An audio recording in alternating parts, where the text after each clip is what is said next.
This is Jenny Bell from Clarington, Ohio, and I'm listening to Barbecue Central. Start the game! Let's go!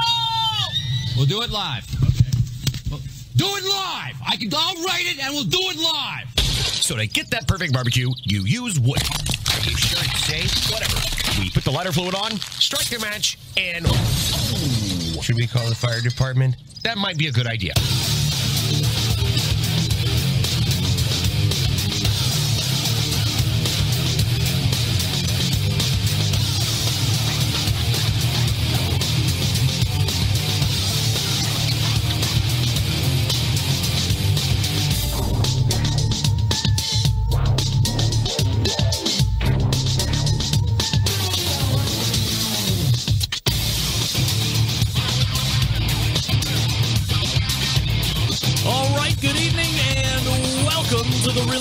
BBQ Central Show. It's a show that talks about all things important to the world of barbecue and grilling. Originating from the Rock and Roll Hall of Fame city of Cleveland, Ohio. I'm your program host, Greg Rempe. Happy to have you aboard here on your Tuesday evening. If you want to jump in on the show tonight, more than happy to have you with a phone call, 216-220-0966. In lieu of the phone call, you can also shoot me an email. You can get in touch with the show by sending an email to greg@bbqcentralshow.com or on the Twitter and Instagrams at BBQ Central Show. Anything else you want to find out about the show can be found at the main website, thebbqcentralshow.com. And here's what's happening in case you didn't get the newsletter. If I haven't told you yet, Happy New Year, everybody! We are headlong into 2019, so it has to be said right here, right now. 5 minutes into the show, 2019 rapidly coming to a close. You've been waiting for me to say it, so I want to get it right out of the way. But you will be surprised that when I bring it up again and again, how quickly you realize that indeed 2019 is rapidly coming to a close. Nevertheless, if you want to know what's happening on the show, it's a look back at what we feel. And when I say we, I mean myself mostly. But then I also get input from the inner circle of the Barbecue Central show on segments and guests and bits and rants that we thought stood over and above the rest of 2018. Now, it goes without saying that 2018, in a lot of respects, was a record year for the show. Record number of downloads, record number of views, record number of listens, lots of records being broken as it relates to the show. And we did it through a number of different struggles. And I always hate to bring you guys into the weeds, especially when it comes to podcast technical weeds. But twice this year, and if you're not familiar with how podcasting works, it's all about the downloads. Like on social media, you want to get the thumb or the like, or you want to get the heart on Instagram. You want to get the retweet on Twitter. With podcasting, it's all about getting the download. And for years, I mean, how long have I done this show? 12 years, 13 years, something along those lines. It's always been about getting the download, but there has never been a singular way to quantify, or nor has there been any regulation on how to quantify what a download should consist of. Is it just putting it up on your server? Is it somebody downloading it through your XML file? And maybe if they never even listen to it, does that count as a download? Or do you have to listen for 8 seconds or 30 seconds or 3 minutes? The beginning of the year, there was one version of a standardization of what a download is. And then literally a few months ago, there was a brand new, all will be following this way of measuring what downloads is. And I'm definitely not going to get into the weeds on that. But as a whole, the podcast industry took a hit on number of downloads. For the folks that were really through the stratosphere, those numbers tumbled pretty well. I safeguarded for a lot of this time because I was hosting all of my own files on my own server. So I didn't have to succumb to a lot of this. However, trying to keep within the practice and keeping it legit and above board, as this show always loves to remain, I did transfer over to a company called Blueberry, my media hosting, and then a month later, this brand new set of regulations on what a download consists of took place. And there was a little bit of a hit, but nothing too traumatic. I thought it was going to be a lot worse. But luckily, you guys continue to like the show and continue to tell people about the show. And that continues to get downloads organically, which is really most important. People finding the show, word of mouth, positive referrals. And actually what I've found that in the past, some of my biggest growers have been people that absolutely hate the show. They can't stop talking about how much they hate it. It's kind of like the Howard Stern syndrome. His most ardent fans listened less than the people who hated him the most. They listened 3 times longer than the folks that were his quote-unquote normal type fans. Same can probably go for the Barbecue Central show. If you really hate me, if you think I use too many sound effects or that my rants are unfounded or ridiculous or have no entertainment value, you're typically the person that also tells 3 or 4 or 5 of your friends at work and what a bag I am and how could I possibly be downloaded or as popular as I am. So I have to say from the bottom of my heart, thank you very much. So we have seen a lot of growth. We've hit a lot of records. We've overcome some obstacles in 2018. We have 99% of show sponsors back on board for 2019. So I thought it would be worthwhile to go back and reintroduce you to some of the best moments of 2018. Been working fervently over the last couple of weeks to kind of get this stuff together. Some will be longer than others. Some will be almost as long as normal interview segments, but they were that good. There wasn't a lot of fat for me to trim out, per se. So bear with some of the shortness, bear with some of the longness. But all in all, I think you're going to find this a very enjoyable look back on 2018. And if you think I missed something, please feel free to hit me up on any of the social media channels, at BBQ Central Show on Instagram, at BBQ Central Show on Twitter. Send me an email, greg@thebbqcentralshow.com, or hit me on facebook.com/BBQ Central Show and let me know what your favorite moment or guest or rant or whatever topic of 2018 was. So here's how the first hour is going to set up. This will be a little bit more of the shorter chunks. Then we'll move into the second hour, and we will have segment cuts from the Michael Symon interview that I did, the Aaron Franklin interview that was earlier in the year, LaFrida's last appearance, which was epic. Sam the cooking guy will make an appearance in the second hour.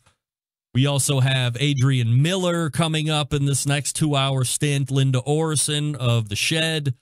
We have some hot dog rants. We have some Hall of Fame talk. And we have a rant where I tell people to stop documenting, mostly the youth of America. We tell them to stop documenting everything that's going on in their life, for crying out loud. You'll hear that. You'll hear all that. And my intros and outros of all those segments. So, what do you say we get going? Yeah, let's do this thing. I want to quickly talk to you about Green Mountain Grills, some of the best pellet cookers out there on the market today. 3 different models to choose from. If you want something on the patio, bigger, the biggest, of course, the Jim Bowie. You also have the Daniel Boone, which is a little bit smaller than the Jim Bowie. Benefit of having one or the other or both. You can rip the guts out of those cookers and drop in the pizza oven insert if you're into doing that high heat pizza thing. All wood pellet fired, of course. Now, if you're into a little bit more of a take it with you type of pellet fired cooker, then the Daniel Boone is the Davy Crockett is the one that you're going to want to take with you. Again, pellet fired. It's got pretty decent capacity. I think you can get at least 2 pork butts on there, so that's going to feed, 30, 40, 50 people, depending on how you eat. You can also gather rubs and sauces and other accessories at greenmountaingrills.com. If you don't have access to a traditional power outlet for that Davy Crockett version, no matter, you can hook it up to the 12-volt outlet, and you're ready to rock and roll.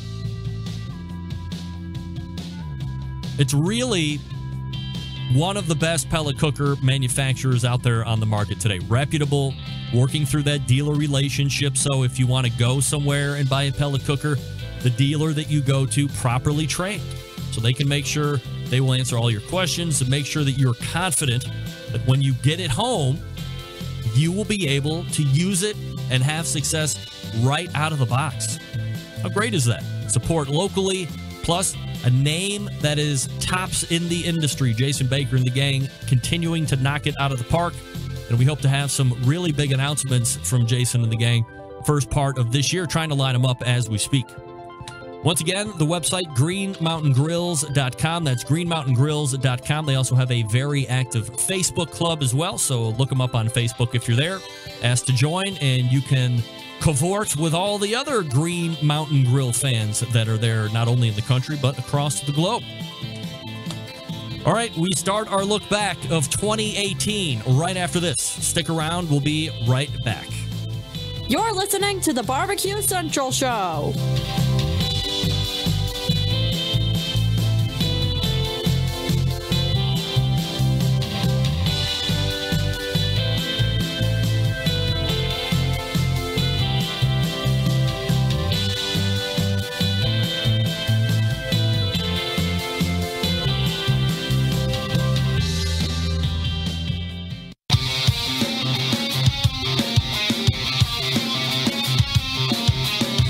Broadcasting live from the Barbecue Central Show studios in Cleveland, Ohio. You're listening to the Barbecue Central Show. Once again, here's your host, Greg Rempe. All right, welcome back to the look back of 2018. This portion of the show being brought to you by Butcher's Barbecue, makers of award-winning injections, marinades, rubs, seasonings, barbecue sauces, grilling oils. All of Butcher Barbecue products have been tested on the competition circuit as well as in the backyard worldwide. Be the pitmaster of your neighborhood and visit butcherbbq.com to stock up now. And we say it each and every week here on the Barbecue Central Show, always trust your butcher. No better products out there on the market right now. So all the way back in March of 2018, we took the show on the road. That's right. After years and years and almost decades of saying, hey, when are you going to take the show out on the road? And I'm going to tell you, I've been very reluctant to take the show on the road because inevitably I'm forced to rely on Wi-Fi. And if you're any fan of this show or you've been around for any time, you know that me and the non-reliability of Wi-Fi have had a tremendous impasse. And my worry is that if I'm going to take this show on the road, I want it to sound as much as it sounds right now in studio. And for the longest time, I've never been able to figure out a way to make that happen. Not only that, but be able to have some type of a reliable internet connection that isn't running miles and miles of internet pipe somewhere where I'm set up, because the longer the run, inevitably the signal can degrade. And my luck will be I will be at a linchpin moment of an interview or streaming an award or something along these lines, and the Wi-Fi will crap out or the cabled internet will crap out, and it will happen at the most inopportune time. And I might have done nothing but extravagance and success for hours and days on end, but then that will happen. And that's all you'll remember. So I've tried to figure out a way to get me out on the road. This 2018 was the year that actually happened, and I did 3 days of live shows, 3 hours each, by the way, for a total of 9 hours of live remote shows from the National Barbecue and Grilling Association's IM Barbecue 2018. That took place in Fort Worth, Texas. And this first clip, as we look back at 2018, is with a lady named Linda Orrison, a past president of NBBQA, somebody who has been involved with NBBQA quite passionately, I might add, for any number of years. So much so that I believe she wanted to take me to task because I questioned how big or why isn't the membership base bigger considering how long the whole NBBQA had been around. But kept it professional, and we did really, at that point, because she didn't say anything to me about her displeasure with me taking her to task on NBBQA until after the fact. But we had a really great sit-down interview, a lot of look back on where Linda came from and where the shed happened. And this particular clip, which is about 6 or 7 minutes, we go into a little bit of her family, how the shed was started, and we dig a little bit into her personal background. And one of the second biggest, man, it might even be 1A, 1B as far as revelations. I think 1A is that Mike Mills revealed, you know, Mike Mills, the Barbecue Hall of Famer, 17th Street Barbecue, Peace, Love and Barbecue, all that stuff, that his first business was making falsies, you know, dentures, and that he still has that business today. If you missed that interview, go back into the March shows that I did from NBBQA and listen to it, because he spells it right out. It's in operation as we speak, 2 miles away from 17th Street Barbecue. But the next day, I have Linda Orrison in Momma Shed, and she reveals that she was a professional clown. And then I came to learn that and if I'm wrong, I apologize, that she's in the Clown Hall of Fame. Great interview. Go back and get the whole thing, because it's well worth the listen. But I wanted to highlight some of what I thought were the better moments of this interview. Momma Shed, Linda Orrison, as we look back in 2018.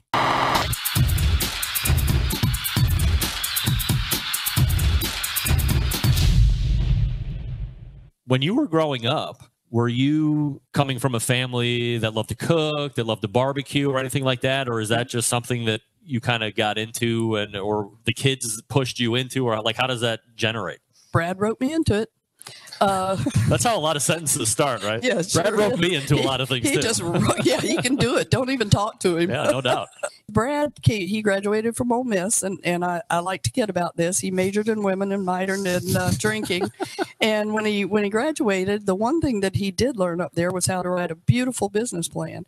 And he came home and he had it's about 1.5 inch thick business plan. He was going to build a seafood restaurant on our property on the bayou. And he went to 3 banks in town. They really regret their mistake here, but he went to 3 banks, and they said, Brad, this is a beautiful business plan, man. He said, do you have a job? And Brad said, well, yeah, I'm going to build that restaurant. This is going to be my job. Yeah, this is it. And they said, well, do you have good credit line? And he goes, well, let's don't talk about my credit. And they sent him home with his tail between his legs. Yeah, right. The next morning, I thought, oh, this kid's going to be devastated. I mean, really devastated.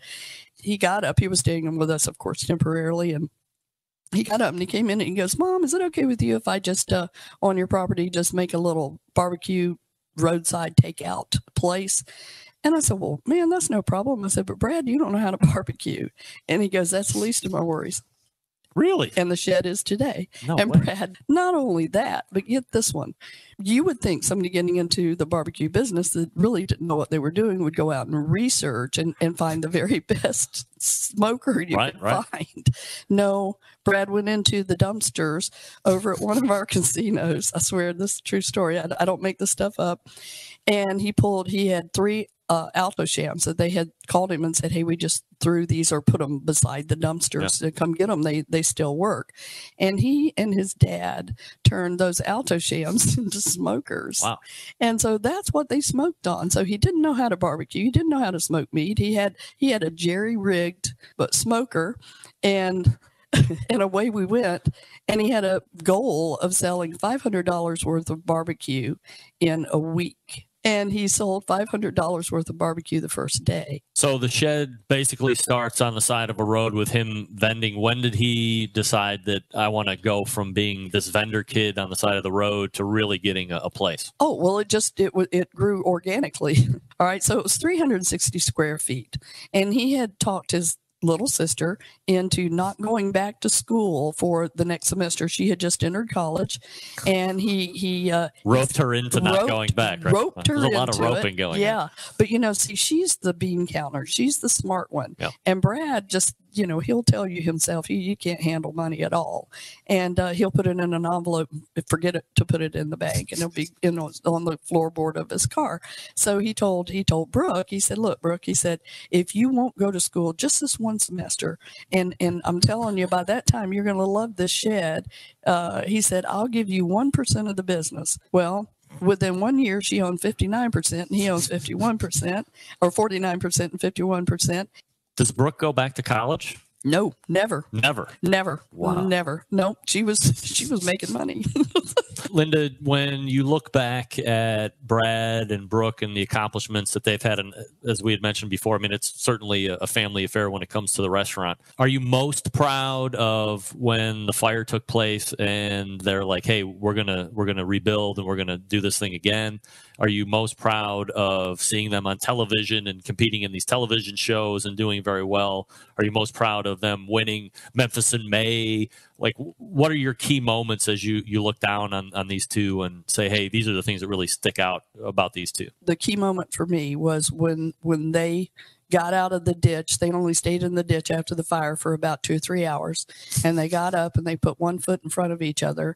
And it took those steps were so hard.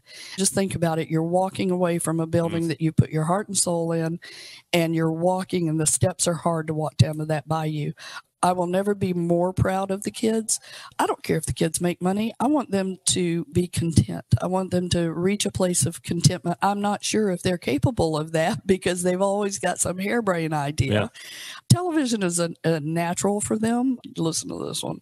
I used to be a professional clown way back in the day. Yeah, I was. You know, I'm learning two of the most unbelievable things. Yesterday, Mike Mills told me his first business, which he still has today, was dentures. I know. It's like in 1962, and it's 2 miles down the road from the 17th Street barbecue restaurant. Momma Shed is a professional clown. I was for 10 years. Now, I wasn't a big old red-nosed, big-footed clown. I was a real pretty little clown. I did magic. I was a little Pierrot. Yep. But I would go, and I did a lot of schools, and I had a good citizenship message when I did it for schools. And I would, sometimes I'd have to pull them out of school for them to go help me do my show. So they were kind of raised on a stage and they love cameras and it's a natural thing, but that's fun. When you talk about somebody that can stand up and face the world and with all the trials and tribulations that they've had, which everybody in the barbecue, or not barbecue, but the restaurant business goes through, that's when I'm the most proud. Once again, that was Linda Orrison from the Shed, Momma Shed, as you may know her or have come to know and love her. And again, great look back, great passion, and you can hear the emotion in her voice, especially as she talks about Brad and Brooke rebuilding after the Shed catches fire. The story that I still find incredibly interesting, aside from the fact that Momma Shed was a clown, and a very good clown, by the way, and how that makes her kids feel more comfortable being in that spotlight because of having that experience in the past from her. Brad convinced Brooke to not go back to college and stay with him to do this whole Shed thing. And it worked. Look where they are now. Incredible story. Thanks to Linda Orrison for taking the time this past March in 2018 for sitting down with me at the NBBQA. Love that story. All right, we continue on. When we come back, Adrian Miller will give us some highlights of 2018 as well. I want to talk to you quickly about Cook Shack, manufacturers of smoker ovens for barbecue lovers with any amount of experience. Whether you barbecue in the backyard or on the competition circuit or in a 5-star dining facility, Cook Shack has the unit that will do the job. And with a full line of barbecue sauces, spices, pellets, and wood chunks, it's the perfect one-stop shop. Cook Shack strives to be your barbecue resource center by offering cooking classes, online recipes, how-to videos, 2 blogs, Smokin' Grilling 101s, a video cooking classroom. How about checking out the website, cookshack.com? Or follow them on Instagram, Facebook, YouTube, Twitter, Pinterest, Google+. Get advice and share your passion for barbecue on their world-class barbecue forum. Now, Cook Shack pellet-fired smokers are the choice of champions because they were designed by a champion at Fast Eddie Boren. The FEC 100, PG 1000, always customer favorites. The PG 1000 can double as a smoker and a grill. Low and slow, hot and fast, the pellet grill line gives you the most for your money. Cook Shack residential electric smokers are the #1 smoker in the industry. High quality means high durability and versatility. Anything you can cook in your oven, you can make in a Cook Shack. Passion and dedication drives Cook Shack's manufacturing, with quality always being at the forefront.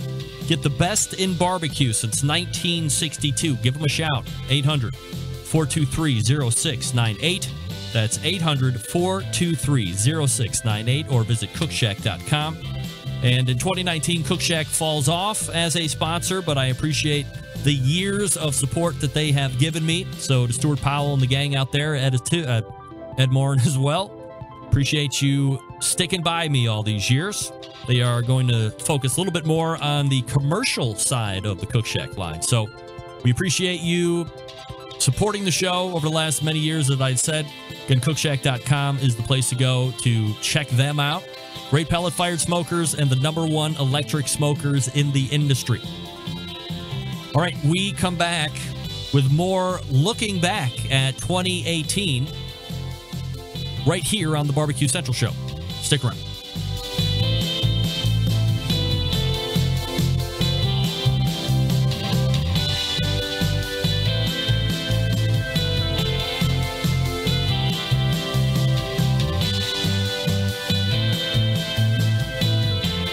Continuing to produce incredibly mediocre content in an exceptionally professional way. You're listening and watching the Barbecue Central Show.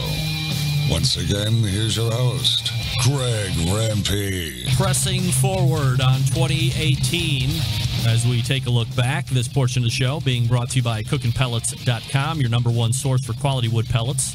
For any pellet-driven cooker, don't fall for the old, it's got to be our pellets, or the warranty is not covered, or it's not going to work. Don't fall for that. All pellet cookers eat cookinpellet.com pellets. So here's what you can do. You visit the website, cookinpellets.com, or if you want to purchase from amazon.com, you can do that as well. All right, coming up next as we look back, first-timer to the show, a little bit earlier in the year, especially right around that Hall of Fame time, we got to know and meet somebody named Adrian Miller. Adrian, a very accomplished professional, worked in the White House, book writer, James Beard Award winner, I believe, if I'm not mistaken, at least nominated, but I believe a James Beard Award winner as well.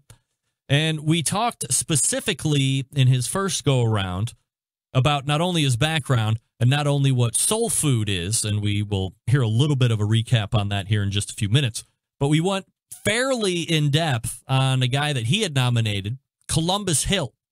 I'd never heard of Columbus Hill, didn't know anything about him, and it was important to bring Adrian on as a historian of soul food and barbecue to let us know why he thought it was important that Columbus Hill be put on the docket. Columbus did make it into the final 9, but didn't end up getting to be one of those 3 that were ushered into the class of 2018. That, by the way, was Tuffy Stone, Tootsie Tominance, and Charlie Virgos.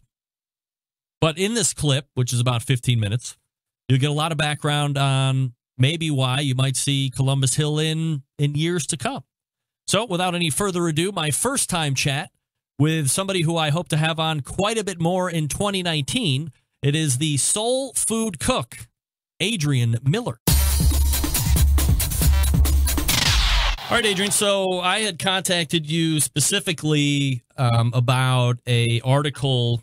Actually, it was a pair of articles that you had written about Columbus Hill a number of years ago, actually. And the impetus, of course, was the fact that I had somehow gotten my hands, no names please, on the 2018 nominees for the Barbecue Hall of Fame this year. Those 3 have been awarded: Tuffy Stone, Tootsie Tominance, Charlie Virgos. So those are confirmed now. It was the day after my show last Tuesday.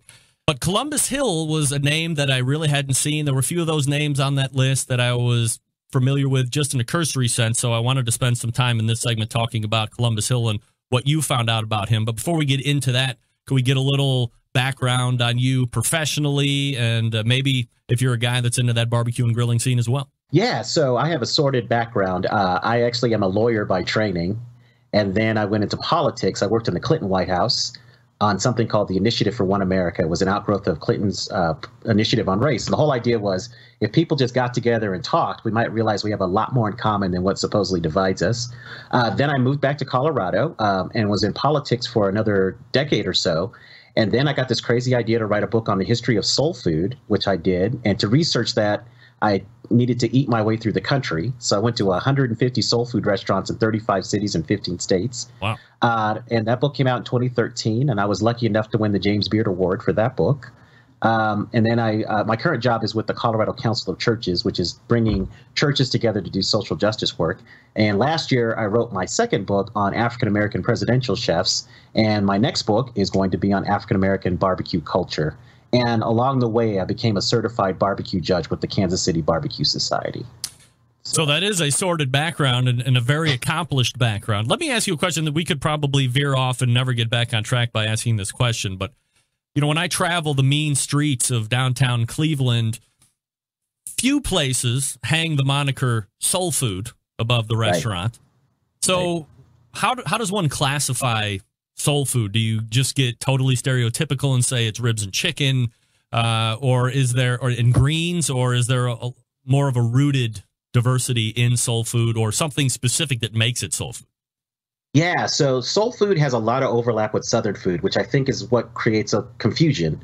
But I think soul food is a more intense version of Southern food. So it's going to be spicier, have more fat, more flavor, and usually features more of the variety meats and kind of more poverty image ingredients, although soul food is much more complex than that. But that's the image people have.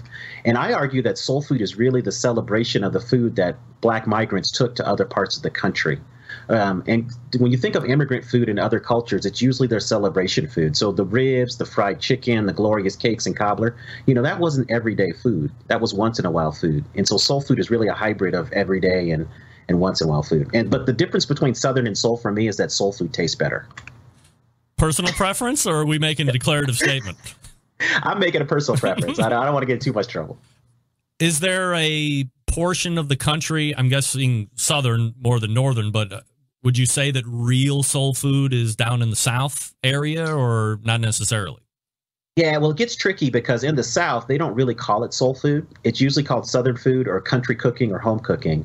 But to me, the ancestral homeland of soul food is really kind of the interior South, the Mississippi Delta area, before you really get deep into New Orleans to Louisiana, because I think Creole is something different.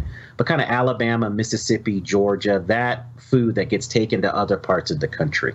So really the food that you see in urban cities all around the country where Black people, settled and congregate and started to flourish.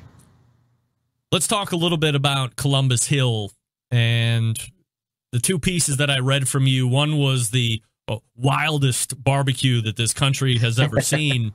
And, you know, within that piece, you described this big event that was, 20,000 people were initially anticipated. 50,000 people show up. So that's a difference of 30,000 to the plus that you're probably not expecting. The Right. liquor starts flowing first. But the menu, bear, elk, items that you just don't hear about being barbecued. Possums by the truckload. Just the items that you don't necessarily hear about being barbecued anymore. Right. Kind of recap us a little bit. I kind of glossed over at high level there, but recap us a little bit on that event and what you know or what you can tell us about Columbus Hill, the man and the pitmaster. Yeah. So let me just give a little intro to Columbus Hill himself. Yep. So he shows up in Colorado around the late 1870s. And as you find a few articles about him in the local papers. But then his biggest event was in the early 1890s, July 4th weekend, 1891, when the cornerstone was laid for our state capitol building. He actually does the barbecue for that, and 20,000 people show up for that. And so steadily through the 1890s, he builds up this reputation. So by the time you get to the 1898, we have something called the Stock Show here in Denver that's very famous. If you grow up as a little kid here, you have to go there as a field trip, and it's a big deal. And in the late 1890s, it wasn't certain that Denver was going to keep the stock show. So the Stock Growers Association, which is the really moneyed people in the business, decided to have a VIP barbecue. And so they brought in 10 1,000-pound steers. I wrote this down. 2 bears, 400 pounds each, 2 buffaloes, 4 elk, 7 antelope, 7 mountain sheep, and 200 possum. Wow. Yeah. They wanted it to be the barbecue to end all barbecues. So Columbus Hill's in charge of this. Everything's going fine. But word gets out into the seedy part of town, which is Lodo, lower downtown Denver. And so all of these people who aren't VIPs show up for this barbecue. And they smell that good cooking. And eventually there's bum rush the cooks. And you have the governor of Colorado and the mayor of Denver getting on a platform trying to chill everybody out. And somebody decided, hey, maybe if we just give out some free beer, that will chill them out. That always works. And so you have a food riot. So people throw food. Basically, the governor and the mayor had to get off the platform because they were getting pelted with food. And an all-out brawl just breaks out. And this was in the newspapers for several days. In fact, Columbus B. Hill's reputation took a serious hit because of just what happened. I don't think any of it's his fault, but he kind of took the blame for it. But yeah. Do you have any idea of what this cook site looked like, or any type of topography of how this thing was laid out? I mean, to cook the amount of food that you just laid out, sheer protein, is absolutely mind-blowing. Well, so here's the thing. This is why I kind of gravitated to Columbus B. Hill, because the newspapers of the day, the Denver Post, the Rocky Mountain News, and some other newspapers in Denver covered the event extensively, and they actually drew out maps of the cooking area. And so Columbus Hill's method was to do the old Southern trench kind of type of cooking. So there was several long trenches with bars across the top, and you just made sure that the meat was, turned every once in a while so it didn't get burned up.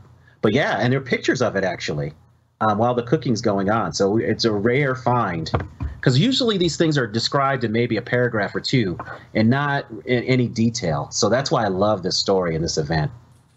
So as he is taking this hit, as you say, how is he able to recover going forward, or does he ever fully recover for something like this? So from what I can tell, he really never does a big barbecue for the general population. He kind of goes into the African-American culture. So almost all of the references in newspapers after that point are him really cooking for African-American audiences. In fact, my home church, Campbell Chapel African Methodist Episcopal Church, is profiled in a newspaper in 1906 for a barbecue that Columbus does, and it was a nice write-up, but he never really overcomes that in general society. So he's obviously a very accomplished pitmaster, holding something that he's kind of charged with that has nothing to do with him. He's doing his job, and the people decide to let the other people get drunk, and rowdiness ensues, tomfoolery and shenanigans.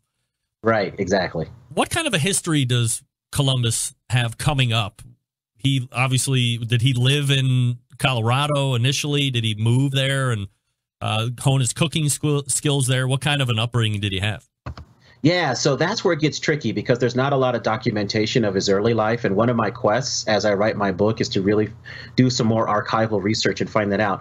All we know is that he comes from Missouri, and then he does a lot of barbecues all over kind of the Middle West. So he's doing barbecues in Missouri. Evidently, he does quite a few barbecues in Texas. By the time he gets to the stock show, the people writing about him say that he's done more barbecues than anybody in the Union. I don't know if that's true, because there's a lot of hyperbole in those days, right? So yeah, we just don't know. We know that he's married. He and his wife live in Denver from the 1880s on, and he ends up dying in the early 1920s. So other than that, we just don't really have a lot of detail about him. But these three big barbecues that he does in the 1890s are extensively covered. So we get illustrations of him in action with a fleet of cooks around him. I mean, for this stock show barbecue, I think he had 300 people helping him. Can you imagine if that was covered in today's environment with social media and Facebook Live and the Barbecue Central show flying out to Colorado to cover it? He would be like the most prolific pitmaster ever. Yeah, and then after things go south, man, he would be feeling like a lot of like James Harden or all these athletes today, right? So yeah. From a Barbecue Hall of Fame perspective, he was on the list. Did you happen to be the guy that voted for him? Yes, I was. And what I was trying to do is, I think the Hall of Fame needs more diversity. I think there's only one African American there, who is Henry Perry, who deserves to be there because he's really recognized as the father of Kansas City barbecue. But I wanted to nominate Hill in the legacy category because as I do more and more research, you look at the papers in the late 1800s, really from 1870s to the 1890s, you find all of these African-American men who are highly celebrated in the press and are known as barbecue experts. And when anybody wants to do a next level barbecue, they're going to these guys. So I thought because we had so much information about Hill, and these other guys usually are just like a line or two in an entire article, I just thought, well, this guy's documented. Maybe he can kind of be representative for this class of cooks who just aren't celebrated. At that time, is there a lot of documentation to be able to go back and pull names from? One of the bigger, we're going to talk about the Barbecue Hall of Fame now and why I have numerous issues.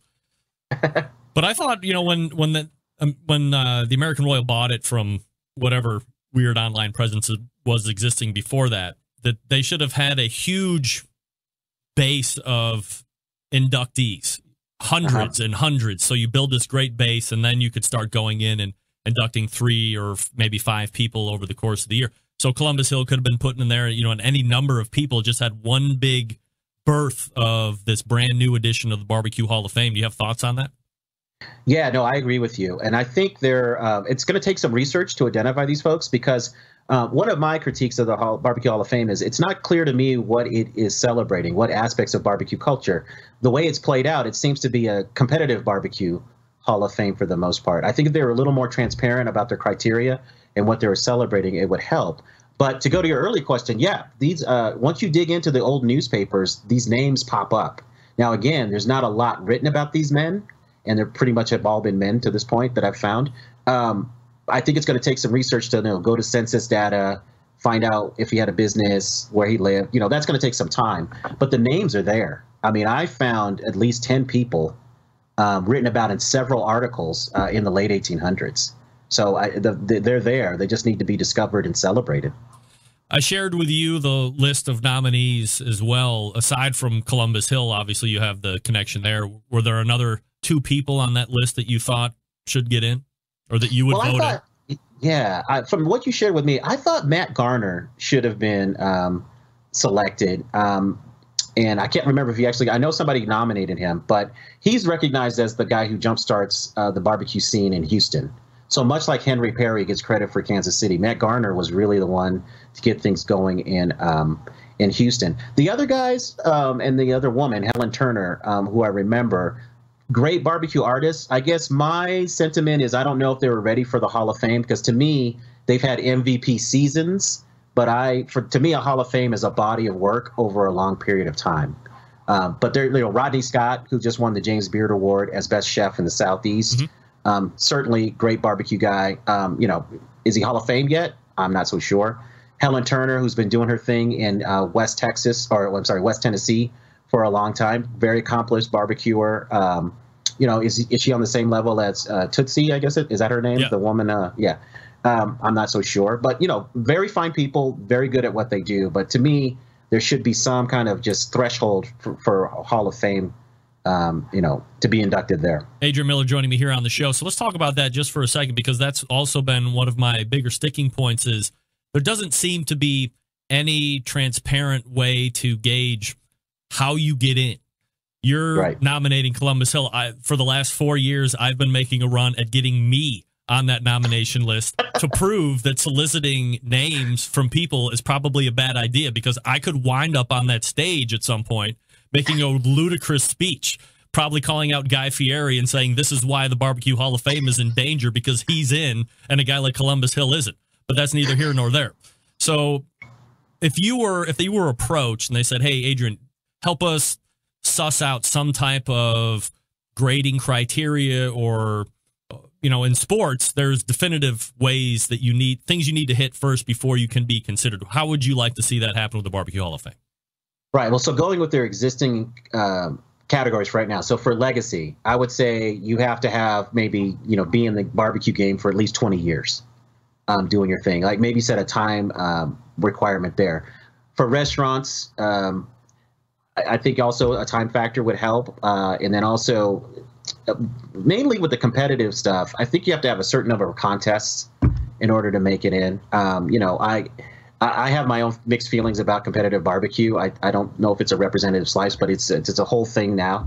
But that's a great question, man. I guess I haven't really given it deep thought. But I've thought more about the legacies, because that's where most of the people that I want to see celebrated, that's probably where they would fit in given the current categories. So I think there needs to be at least a certain amount of time. And that goes to my idea that you have to have a body of work in order to be inducted. So the IBCA, or the International Barbecue Cookers Association, unveiled their own Hall of Fame maybe a little over a year ago. Oh. Does that kind of there's a dilute the talent pool or make it weird for the other Hall of Fame, or can you have multiple barbecues Halls of Fames? Yeah, I think it would be great if we had one. I think that would be cleaner and a lot easier. But I'll have to look at the IBCA. Yep. Is that what you said? Yep. Yeah. I'll have to look at what their list is. If they're more diverse, then I'm all for it, because I just think that there's a lot of great people doing barbecue, and I don't think we should celebrate just a narrow slice. Yes, bringing the heat. Adrian Miller talking on a number of topics. Barbecue Hall of Fame, who Columbus Hill was, soul food. Delicious. He's in the middle of writing a new book. He was on at the close of 2018. Did I mention the 2019 rapidly coming to a close? Did I do that? Thank you. All right, when we come back, where are we on time? Yeah, we'll probably get into a little ranting by me. We might get into a little hot dog talk. All the good stuff. Let me quickly tell you about, where's my read at? BigPapaSmokers.com, that's right. The #1 online shop for all things barbecue. Have you tried Big Papa Smokers rubs yet? What are you waiting for? Come on. Known for the championship rubs and seasonings, popular flavors like Sweet Money, Cattle Prod, Cash Cow, all proven winners on the competition circuit. And in the backyard, Big Papa Smokers offers 13 perfectly balanced flavors that will transform ordinary meals into extraordinary. Whether you're cooking to impress the judges or grilling for your family, Big Papa Smokers award-winning rubs and seasonings just don't disappoint. Pick up a bottle today at BigPapaSmokers.com. If you want to try out some sauce, of course, you know they own Granny's barbecue sauce, but you can find Granny's and other top-rated barbecue sauces at BigPapaSmokers.com. And aside from the premium selection of rubs and sauces, Big Papa Smokers offers the very best pellet, charcoal, and wood cookers available today. Now, you might be asking yourself, Rempy, what are you talking about? How about this? Looking for a versatile smoker that's easy to use? Might be a little expensive, but it's the best of the best currently on the market. Check out that Mac 2-Star General Pellet Grill. Big Papa Smokers is the exclusive Mac dealer, and they even offer special packages. If you're not a fan of the pellet smoker, I get it. Take a look at the Old Hickory Ace BP. It's the only charcoal smoker that Big Papa trusts on his competition trailer. And if you're a backyard barbecue enthusiast like me or neighbor Desmond or Detective Corey, the list goes on, how about taking a look at a durable and versatile grill that will last forever, something that's called the M Grill. It's from Texas. It's probably just what you need. They're built like tanks. Not sure what kind of grill you need? Well, you really can't go wrong with any type of grill or smoker featured on BigPapaSmokers.com. They have something for every kind of backyard cook. Check out their website today. Again, that's BigPapaSmokers.com. If you have any questions, give them a call, 877-828-0727. That's 877-828-0727. Or shop their website. Again, BigPapaSmokers.com. That's BIGPOPPA. Smokers.com. We are back with a few more 2018 moments before we hit the top of the hour. You're listening and watching the Barbecue Central show right here on the Barbecue Central Network. Stick around, I'll be right back.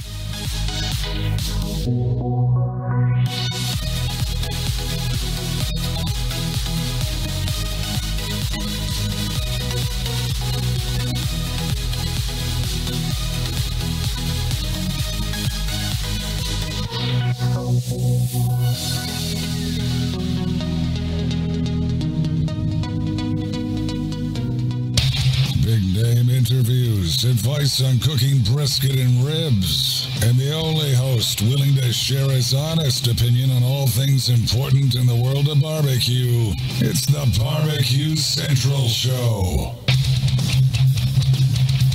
We continue to roll forth here as we look back on 2018. Linda Orrison is in. Adrian Miller is in. Number of other things to get to here, so just hold on to your horses. We might run a little bit over tonight. It'll be well worth it, trust me. Or you can get it on podcast. Don't forget you can subscribe to the show via podcast on any podcast platform, to include iTunes and Google platforms. Stitcher carries it. Podcast apps carry it.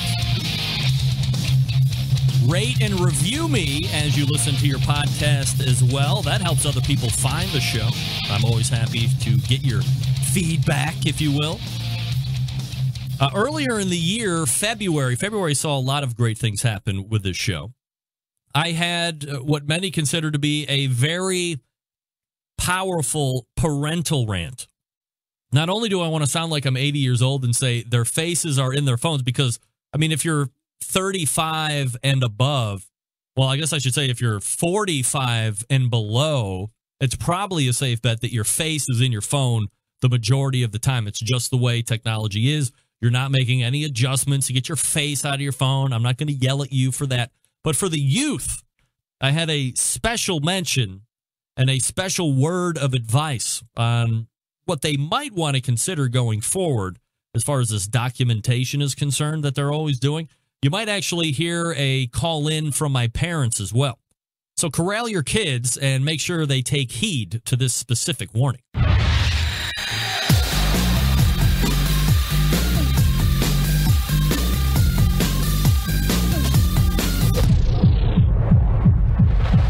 I like to listen to other barbecue podcasts. Not only am I able to kind of see where I stack up because I hold a very high standard for myself. So while some people hate to listen to themselves, I do too, I guess. But I will listen back to the show tomorrow just to hear my English, my diction, my vernacular, to make sure that my command of the English language continues to grow by leaps and bounds, and that I do not make that mistake of trying to fill dead space with ums and ahs. That's why from time to time you might hear me pause, and it might be a second or two, but I would rather do that and find the correct word. It's something that I try and teach my kids. Now, kids rarely talk these days because they're very adept at thumbing out whatever the latest thought is in their head out to the internet where it stays forever. That's a whole nother issue. Stover, you're not even married yet, so you have the whole other kid hurdle to worry about. But here's the one thing that I want to impress upon everybody that is just going to have kids, or maybe your kids are infants and they're not in the technology game. Just remember, I mean, technology's not going anywhere, right? We're going to be bound by technology going forward. It's only going to proliferate more and more. I'm going to sound like I'm 75 years old. If you watch these kids these days, you know? As a matter of fact, if you watch these kids anymore, what are they doing running around with their faces in their phone and they can't talk a lick? Who are you talking to? I'm talking to Greg about the youth of America and how they get... Who? I said Greg. That's who I'm talking to. Look at here. They walk around with their noses in their phone. Your father and I were walking in the mall the other day. That's how we get our exercise. It's too hot outside. I can't walk outside. I don't want to sweat. After I eat my peanut butter toast and my yogurt, I don't want to go outside in 90-degree weather. It's too hot for me. I can't do it. That's right. So we go to the mall where it's air-conditioned and walk around, and when the mall opens, here come these kids, where their faces are in their phones, and they almost run right into me as I'm making laps. And they're documenting everything. Isn't that right? That's right. Everything they're doing is going up to the worldwide internets. Snapchat, the YouTubes, Google+. I think that's got real legs, that Google+. It's going to be a big thing. I don't think it's going to be a big thing. This Facebook is what's going on. Never mind that Facebook. I don't like the Facebooks. Anyway, here's what I'm telling you. Tell those kids, stop taking videos of themselves. They're only going to get in trouble because it doesn't go away. Tell your kids to stop doing it. That's right. She's right. So put that in your pipe and smoke it. All right. Well, now we have the whole idea of what not to do with you. Stover, I hope that helps you, trying to give you an idea when you do have kids. Well, I guess you got to get married. Well, as a matter of fact, you don't have to get married first to have kids. That's what we've learned these days. Big stuff out of here. You don't have to do that. Stop documenting. Tell these kids, don't document. leave yourself plausible deniability. With the amount of documentation that goes on these days with all the youth uploading it here and uploading it there, you can't ever deny anything because it's all right there. You know what I'm saying? I didn't do that. Well, according to this screenshot I just took, you can't text anybody. My middle daughter just got involved in a hubbity-bub-bub a couple days ago because she was trading text messages, and the kid said, I'm just going to screenshot it. You got no plausible deniability anymore. It's okay to not share everything, especially if it might be shady. Don't share that. You can talk on the phone and always say you never said it. How about that? Indeed. How about that? Do you have kids that are constantly documenting? Well, if I couldn't get through to them and my parents couldn't get through to them, you're going to have to do a better job as a parent to get your face out of the phone and get their faces out of the phone. But if you can't get the faces out of the phone, tell them to stop throwing everything up on the internet. I mean, don't we know by now that even if it goes to the internet and you think that it evaporates in 24 hours, it really doesn't. It's there. There forever. There forever. That's a mighty long time. All right, how we doing so far? 2018.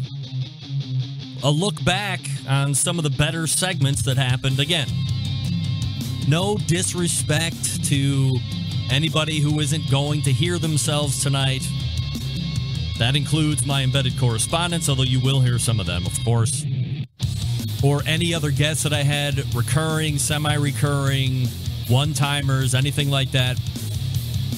It's what the Inner Sanctum thought were some of the better moments. So we started to put some together here to wish you a happy new year of 2019, but take a look back at some of what we felt was the best of 2018. If you're not listening to this live, never fear.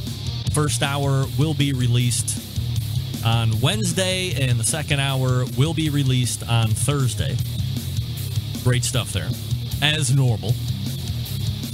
But hope you're enjoying this 2018 look back. I used to do year in review shows like 3 or 4 years in a row, but it's very fast-paced. It's hard to get through everything, so as we started to think about a reality of a look back here for 2018, it was better to go through and pick some people's brains about what they thought the better moments were, and then take those long segments and make them into a little bit more digestible segments. Some get a little bit more time than others because you need that content. Other ones, as you will hear as we move into the second hour, don't need that much time because they're pretty much right in your face. All right, let's point to the second hour. I'm Greg Rempe. We are looking back at 2018, and you are listening to the Barbecue Central Show. Stick around. We'll be right back.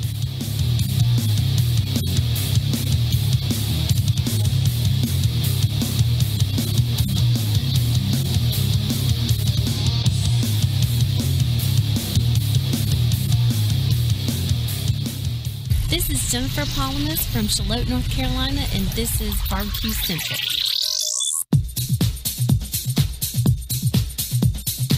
Happy to have you aboard here for the really big barbecue show. Boing. We cook because we have to, and we grill because we want to. Hit me! Fine, how's mom? You have a great show. I'm a big fan.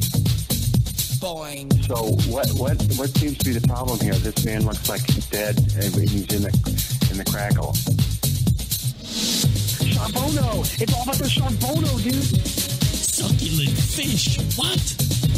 He ate sushi or wiener. So listen, Liberty, shut your face. I'm shaking like a dog shit peach seeds.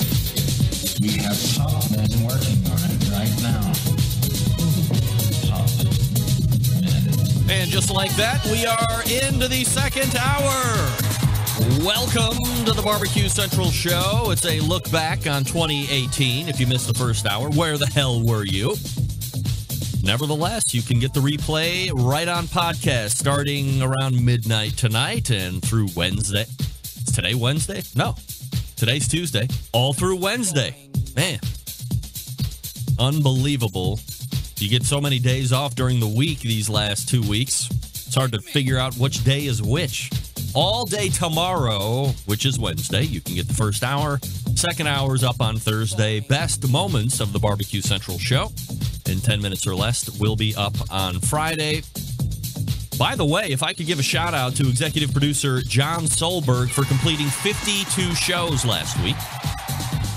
For those of you that are math ignorant, that is one full calendar year of original, brand new Best Moments of the Barbecue Central show in 10 minutes or less. So if you're a fan of that show, please send well wishes and notes of thanks to executive producer John Solberg for making that show possible. It has added a nice round amount of content to the feed to gain new listenership here for the overall Barbecue Central show podcast feed.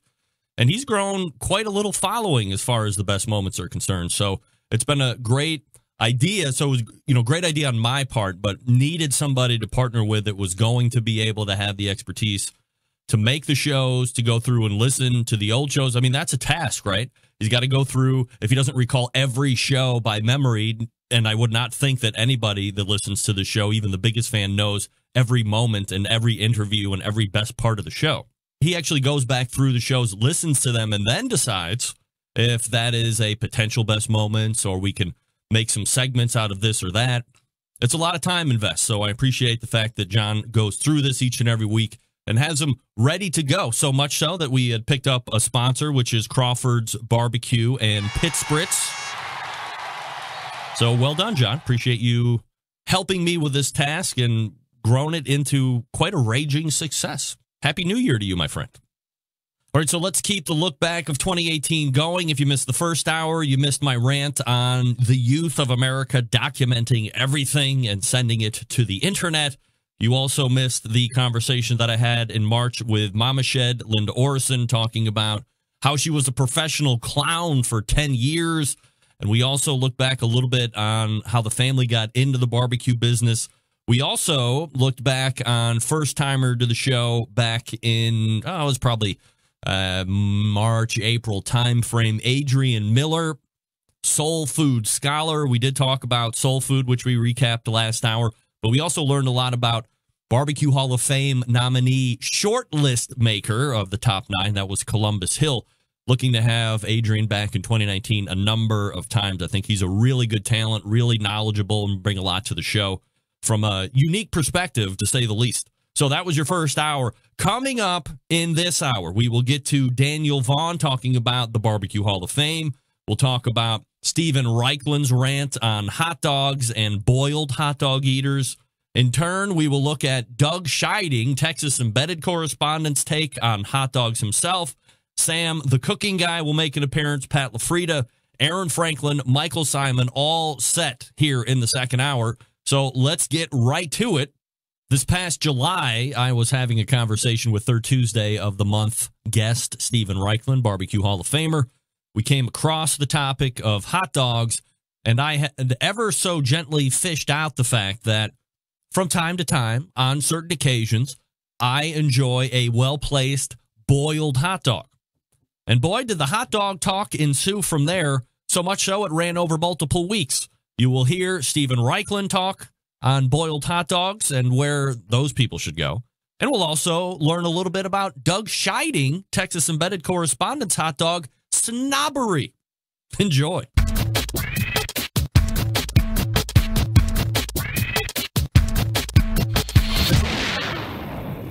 My favorite hot dog is Hebrew National.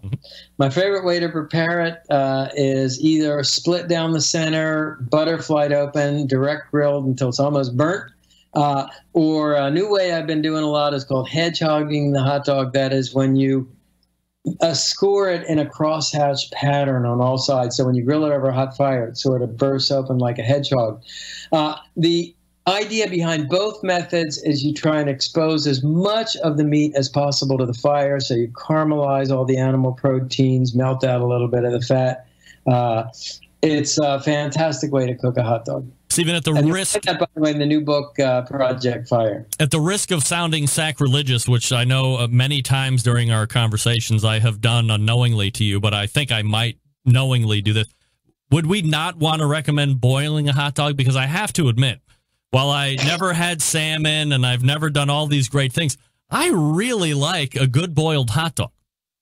Well, maybe it's because you're from Cleveland, or I don't know. Maybe it's because you're a millennial or a Gen X or whatever the heck. I am Gen X for sure. Absolutely. Okay, Gen X. No, folks, do not boil your hot dogs. This is an act against nature. Hot grill, char the hot dog, burnt, charred equals flavor. Boiling, I mean, there's a 10th circle in hell for people that boil stuff. So. All right. And in hell, I am headed in a handbasket. Stephen, I just mentioned that the hot dog eating contest happens on July 4th. Joey Chestnut actually broke the record this year. 74 hot dogs and buns in 10 minutes. I cannot imagine. So if we get up on the stage to go mano y mano with Joey Chestnut, how many hot dogs are you cramming down in 10 minutes? And be honest. I am good for 2 hot dogs max. It's not about quantity. It's about the quality. And I'll leave it to Joey, but I have no interest in that. I think in 10 minutes, going on quantity alone, because I boil hot dogs, so obviously quality is not my forte, I think I could probably get 6 down. And you could eat 6 hot dogs. I think in 10 minutes, yes. And I think my question would be why? I don't know. Why does he eat 74? I mean, I get he makes a lot of money doing it, and he's whatever famous he is. But I think if I had to, I could probably do 6 in 10 minutes. And the first 3 I could probably do in 2 minutes, because the first hot dog to me, eating hot dogs is the law of diminishing return. The first one is absolutely amazing. And then you're like, that was so good, I got to have the second one. But the second one wasn't as good, and somehow I fool myself into thinking the third one will recapture the first one, and then it's all downhill from there. But I think I could force 6 down if I had to. Yeah, for me, it's Michael Pollan, the great food guru, said it, and I really believe it. Eat less meat, but eat better meat. And I try and do that in everything I do. Of course, a hot dog, it's really attention to the details, right? It's got to be a brioche hot dog bun. You got to brush it with butter. You got to grill it. I mean, that goes without saying, right? You have to have a naturally fermented sauerkraut to go with it, right? You have a really good mustard, like a Dijon-style mustard or a Dusseldorfer-style mustard. You char in that hot dogs. You get all those rich caramel Maillard flavors. I mean, 1 or 2 of those, and why overeat? Boiled hot dogs, yes or no, and why, Steve? Okay, real quick. I've got the thing that you need, fellas. This little thing right here, this tool. I'm all about presentation. Can you see the diamond cuts right there? Yep. Now I put this one in the microwave, Greg, Doug, and David, just to see what it would look like. Show you. Wow. Now what division of hell will I be in for putting a hot dog in the microwave with Stephen Wright? That's the 12th circle of hell. Yeah, that's right. That's below the bull people. Jeez. I want to hear 9s all across the board on this one. And then, of course, you put your coleslaw, your relish, and your mustard on it. It's the most delicious food that there is in the world, period. You will choose to microwave a hot dog, or you were just showing it for show purpose? If I don't have time to boil it. Now, I've got a job. I'm, Stephen Reichland is home. Not doing anything. You said you will boil a hot dog? He can sous vide his hot dogs if he wants to. That's fine. But I'll take a boiled hot dog anytime in a microwave. I think they're great in a microwave. All right. Do you prefer a grilled hot dog or no? No. Oh, you don't? Okay. Boiled or microwaved? Wow. Okay, that might be the 15th circle of hell. I got to be honest. Boiled or microwave. David Huff, hot dogs? They're delicious. Any way you want to serve them. I do prefer mine grilled. More specifically, I prefer mine over a campfire while I'm sitting outside my RV, and I just put a stick in it and roast it over the old campfire the old-fashioned way. I microwave my hot dog, to be honest. Actually, my absolute favorite guilty pleasure to eat as far as a hot dog, I will take a slice of American cheese. I will put it on a flour tortilla. I will put the hot dog on and roll it up like a burrito, and I will microwave it, and that is one of my favorite snacks or lunches to eat. Doug, we'll end with you, hot dogs.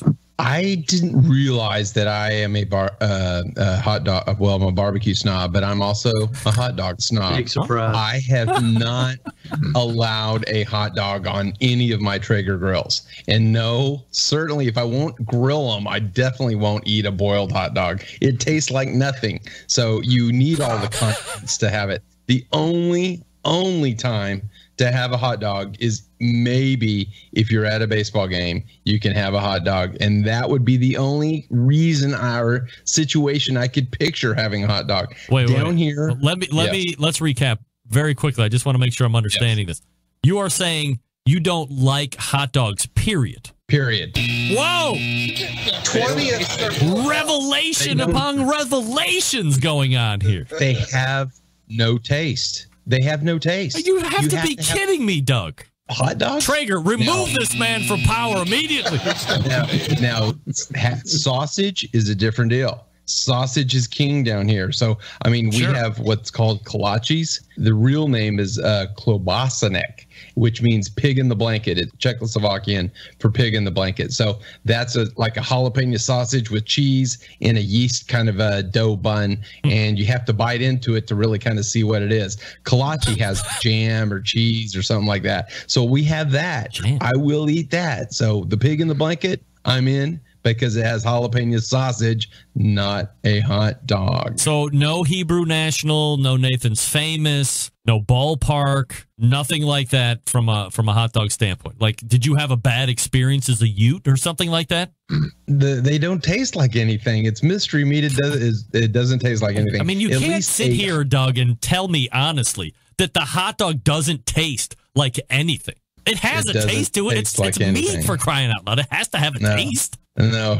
Well, that's why you have to put onions, ketchup, brown mustard. Did you all hear, of that on there. Did you hear Nick Solaris go on and on about how the Sabrett hot dog is full of garlic? Okay, well, it's a garlic hot dog. It's not a regular hot dog. The only person allowed to say a hot dog doesn't taste like anything is Joey Chestnut. Right. Correct. All right. Luckily, my friend this weekend did not ask me to cook his kids hot dogs on my Traeger grill. Would you have told him no? Yes, I would have told him no. Are you kidding me? He hates kids. He hates Oh my God. Doug, what are we talking about? You wouldn't put a hot dog on your grill? It's a principal thing. No. This is the best embedded correspondence segment I've ever heard. Doug hates kids and hot dogs. That's like hand in hand, I think. Wow. Well, what a meat snob. Holy wow. cow. I love it. And I tell you, I go back and forth on what I think is the more shocking response. Is it Stephen Reichlin, a barbecue Hall of Famer, a famed author, saying that if you eat boiled hot dogs, a 10th circle of hell is reserved for you? Or the fact that one of my best barbecue buddies and a guy that shows up once a month here on this show, the longest running embedded correspondent from Texas, Doug Scheiding, won't even put hot dogs on his cookers no matter what.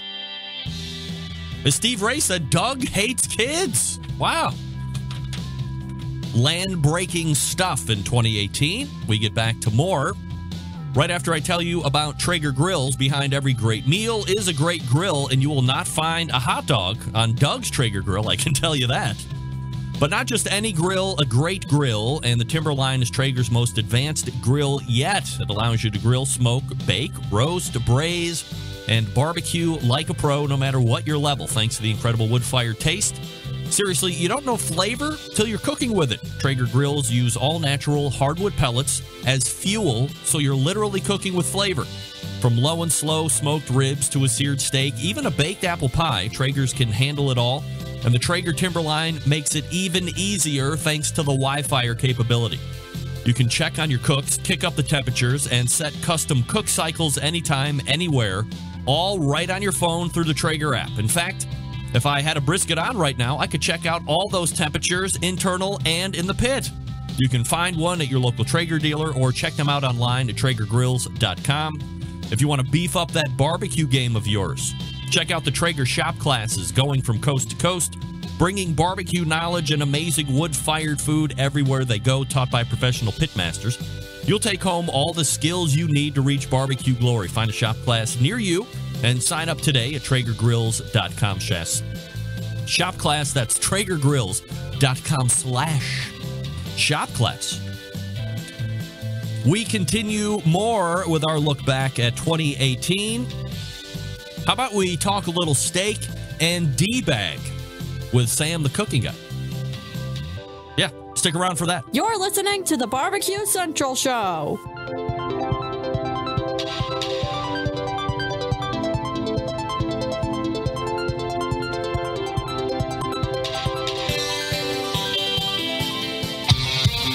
The only show giving you a monthly visit from a doctor of barbecue.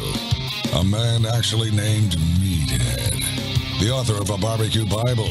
Bloggers, reviewers, competitors, and manufacturers by the dozens. It's the Barbecue Central Show. Once again, here's your host, Greg Rempe. All right, welcome back. We are looking back at the year 2018 and some of the best moments. Hey, folks that are interested in barbecue and like Smithfield products, well, next week, I can tell you this, we're going to be unveiling the winners or recipients of the Smithfield Grant Program of 2019, so look forward to that next week. However, if you are a cook and you like Smithfield products, make sure that you head on over to smokinwithsmithfield.com and sign up for the Committed Cooks Program if you haven't done that yet. Again, that website is Smokin, S-M-O-K-I-N, smokinwithsmithfield.com. All right, in this next look back at 2018 segment, we go back to July and a conversation that I had with Sam the cooking guy, or as you might know him, Sam Zion. We got into what I had termed over the course of the summer the purposeful undercooking of steak across America, which I went off of, and then I've come back to. I believe that that is actually happening. So much so that last night, New Year's Eve, I said I was never going to go to another steakhouse. Of course, I lie all the time. I live in hypocrisy. It's where I love to live. We went to Fleming's Prime Steakhouse last night. Here was the saving grace of the whole evening. I asked the lady when she said, how would you like your steak cooked? And you say, medium rare or medium. And she said, okay, that's what it's going to be, a cool red center or a hot pink center. I said, look, lady, can you tell me honestly if the steaks are just going to come out undercooked or not? And then I can better gauge. And she said, yes. Honestly, if you're asking, the steaks will come out under. That way you can make your proper adjustments as far as order temperature. And I said, that is perfect. That's all I'm looking for. So then everybody that was around the table was able to order the proper way. The steaks came out fine. By the way, Fleming's does serve their steaks on plates that are hot, but not 500 degrees hot like Ruth's Chris. They were more in that 200-degree range, which I did have to take into account.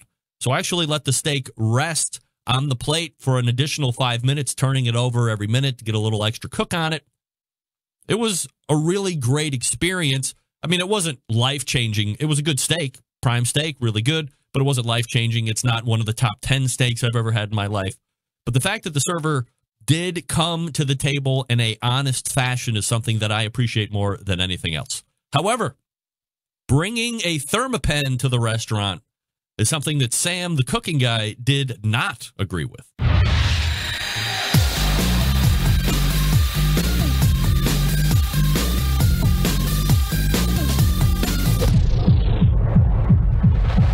All right, so let's talk steak just for a couple minutes. I know you had steak last night. Yeah, you saw it. Actually, you had this steak last night for dinner. I don't know if you can see that or not, but that's the steak you had for picture dinner. You're showing. You got the corn, you got the steak all nicely sliced and fanned out. There's a salad up there, top right. I mean, it looks super good. Yes, there is. Very, very good. So I have on this show for the last month or so, I have been putting in my own research on what I've been calling the purposeful undercooking of steaks across America, potentially across the world, but I have no interest in going anywhere else, but right here in America.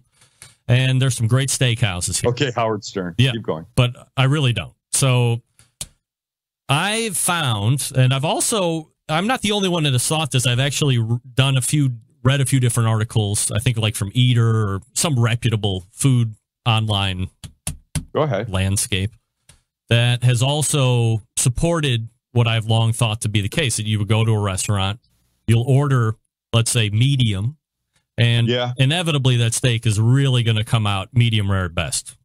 And my assertion for that is they're cooking it under solely for the purpose of not having to throw it away. Because if you I get what you're saying. If you take the steak over, they screw it up. If you take the steak over, you can't bring it back. If you serve it under, you're going. So I think they're working two angles here.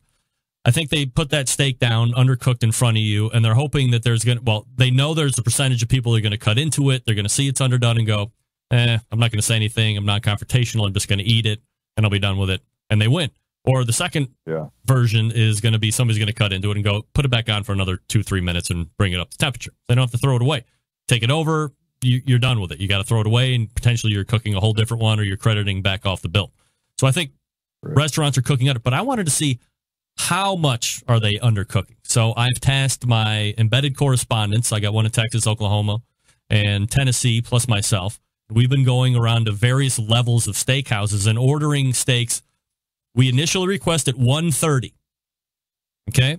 Wait a second. You're telling me this is a research. When the server says, how would you like your steak? You say 130 degrees. I would like you to cook. Can you cook that steak to 130 degrees internal temperature? And he doesn't hit you over the head with a shoe? Why should he?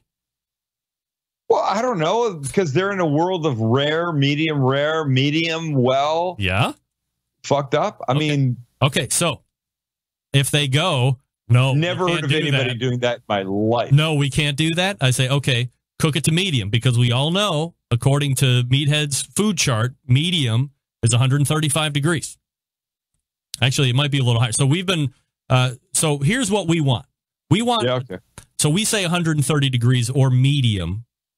And then we want to see, and then we take our thermopens to the restaurant. You can't do that. This is research, pal. Go ahead. I don't think it's solid research. Okay.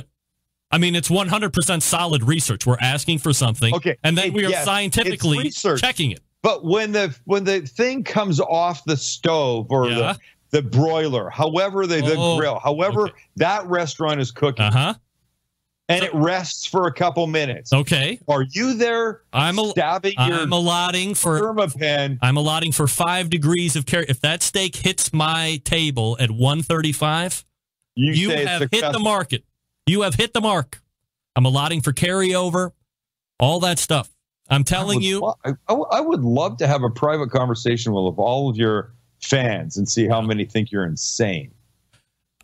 That and the melty thing. Why? Because I'm exposing how bad restaurants are cooking steaks, or how long they're really holding. Oh, honestly, I tell you, if Kelly and I went out for dinner Saturday night, the server said, I go, I'd like the bone-in ribeye, please. And they go, sure, sir. Certainly, sir. How would you like that? I go, I'd like it 129.5 degrees. Now you're being ridiculous. He would kick me in the nuts. You're being ridiculous. I think if you went to a steak restaurant, if you went to George's, Jorge's, Javier's, right? Go ahead. You go to Javier's.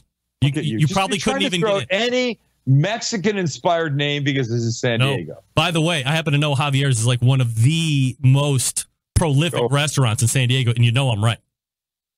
Validate it. You know it. Could you get into Javier's? No. Just continue. Right. Please continue. So go to Javier's. Order your steak, bone and ribeye. And when they say, how would you like that cooked? Say, is it possible for you to take that to 130 degrees internal? And if they look at you like a kook, then you say, you're no. screwed. Then you say, okay, could you do it medium? Do it medium. Okay, let me ask you. Yeah. All right. Oh, great God of the thermopen.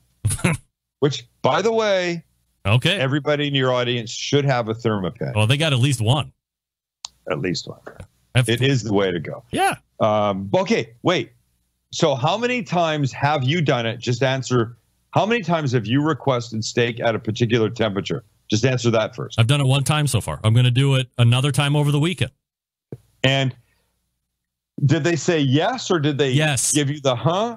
No, she said yes. Okay, and what happened? They served me 135 degrees. They hit it. They hit it. I told the lady I want 130 degrees internal temperature. She said, okay. And I said, in full disclosure, I'm also going to be producing a thermometer.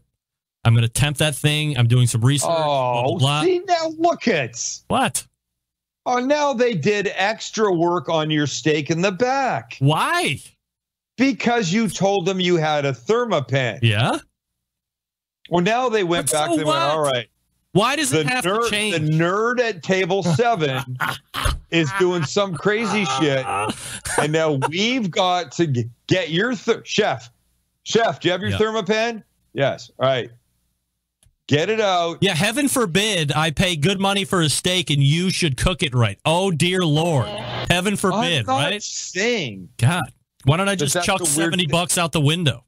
All I'm saying is that you tipped your hand by saying, I will be producing a thermometer, an instant read, the best instant read thermometer made on this planet. Yeah. I'll be temping the steak. As you bring it to the table, probably as you're putting it down. I won't even wait for it to land on the table. When I go to Red the Steakhouse over the weekend, I'll just order it 130 degrees, but I will not say anything about a Thermapen. You think there's going to be that big of a difference? I don't know, but I think Well, yeah. I'm telling you right now. And by the way, what was that restaurant that you did that 130 degrees thing at? Dante's. Yeah. Well, by the way, if you went into Dante's kitchen right now, your picture would probably be on the wall saying, if this douchebag shows up, make sure. Jeez. Exactly. Right. Man, journalists get no props for trying to try to run with the story. No, but when I'm trying to expose the underbelly of the fact that people will not cook steak right. Walking in saying, can I have a 130-degree steak? I'm a little weird, but that's where I like it. That's one thing. Yeah. I'd like a 130-degree steak, Daniel. By the way, I've got 8 scientists with scientific equipment and a nuclear thermometer here to check when we're done. In my pants. That's a different thing. Yeah, I'm going to stick this steak with something in my pants. It's going to tell me if it's done or not. All right, well, let's move on from that topic. By the way, how to take the joy out of ordering a steak in a restaurant and eating. Okay, yeah. Again, research. I'm going to task you. You're doing this. You should do it for me. You should do it for me too. Right? 130 degrees. Commit. I don't want Daniel Vaughn said he'd do it. San Diego to say, "Oh my, Sam, the cooking guy is a bit of a D bag." So he's worried about the press. Steak at a certain temperature. Who does that? And the article would go on to say, the only time we've heard anybody doing that is a Mr. Greg Rampy in Cleveland, which is apparently he lives not too far away from that guy that held 3 girls in his basement. It's 10 years ago, for crying out loud. God. Does it matter? Hold a couple girls in the basement against their will one time. You can't get over it. Is it not a true It wasn't my dad. Jeez. My dad. Christ. Good Lord, man. You know, as I go back and listen to that, he did say D-bag. But you know what is becoming a little bit old? It used to be, you live in Cleveland. Oh, isn't that the place where the river caught on fire? Like back in the 60s or whatever it was? I mean, is that the lamest joke ever still? People still use that joke. Stop that, okay? Please stop that. But the other joke that keeps coming up is the old reference to basements in Cleveland on the west side and how we held girls captive for 10 plus years. Tragic. A terrible event. Not something that you can assimilate with Cleveland regularly. Not something. Andrew, you are not the father. Don't do that. Nobody likes that. Andrew, who is not the father, doesn't like that. I don't like it. That's not a great joke to keep recycling. That was tragedy, okay? Luckily, it ended okay. I mean, it didn't. The minds aren't okay, but geez. Let's not start using that as a joke or keep using that as a joke. All right, Sam? Let's move on as we continue. Daniel Vaughn made a stop through the show earlier in the year, and we talked about the Hall of Fame, and we also talked about how I may or may not get into the Barbecue Hall of Fame.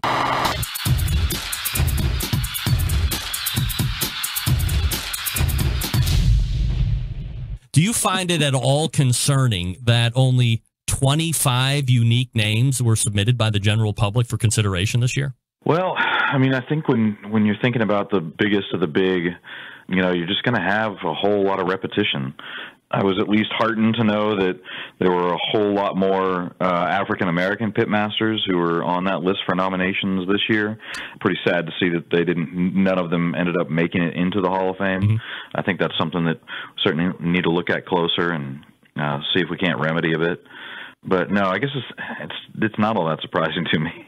So, I mean, what does that say about, I'm the guy that rails against the Hall of Fame for allowing the general public to put names in their hands for consideration. But if you're really only getting 25 names, to me, that seems that there might be some kind of a problem where you're, out of all of the whole history of barbecue, you can't come up with more than 25 unique names in a year. That seems kind of like a troubling issue, I think. Well, I think the other thing, too, is that people tend to submit in their own group, right? Yeah. And so, competition folks are generally just going to submit the names of the competition folks, and commercial barbecue guys, the guys that are running restaurants, are going to do the same thing. Yeah, I don't really know what better way to do it. The only thing I can tell you is that of the nominees that were considered, it was a good mix of both ethnicity, male and female, and of sort of what their specialty in barbecue was. Do you get a vote for Hall of Fame? Yeah, I do. Do you know how many times I was nominated? Oh, well, I think it was just like a technical disqualification just for general attitude. Desmond, you believe this son of a bitch? Not surprised. And he's from Ohio originally. Come on. Not surprised. Oh, God. It's unbelievable you would say that right to my face, but I appreciate it. The more I think about it, I don't think I appreciate it that much, Daniel, for you to be that honest. Well, to live in hypocrisy, I guess I do appreciate the fact that you had the testicular fortitude to say it to my face. One of the great moments of 2018, to be sure. And I'm really hoping that in 2019 we have more than 25 unique names that are going to be offered up for the Barbecue Hall of Fame. That's kind of shocking still as we are in 2019 now. We continue on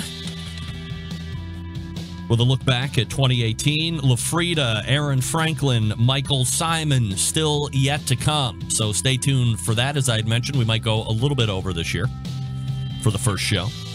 I'll talk to you quickly about the longest running sponsor of the show, the Barbecue Guru. They've always believed that outdoor cooking should be easy because it can be, especially with the Monolith Barbecue Guru Edition grill. If you're in the market for a ceramic cooker, I would ask that you please take a look at this, because not only does it come with a great amount of accessories that a lot of other ceramic cookers don't, the Monolith is the world's first temperature-controlled smoker with a built-in power draft fan.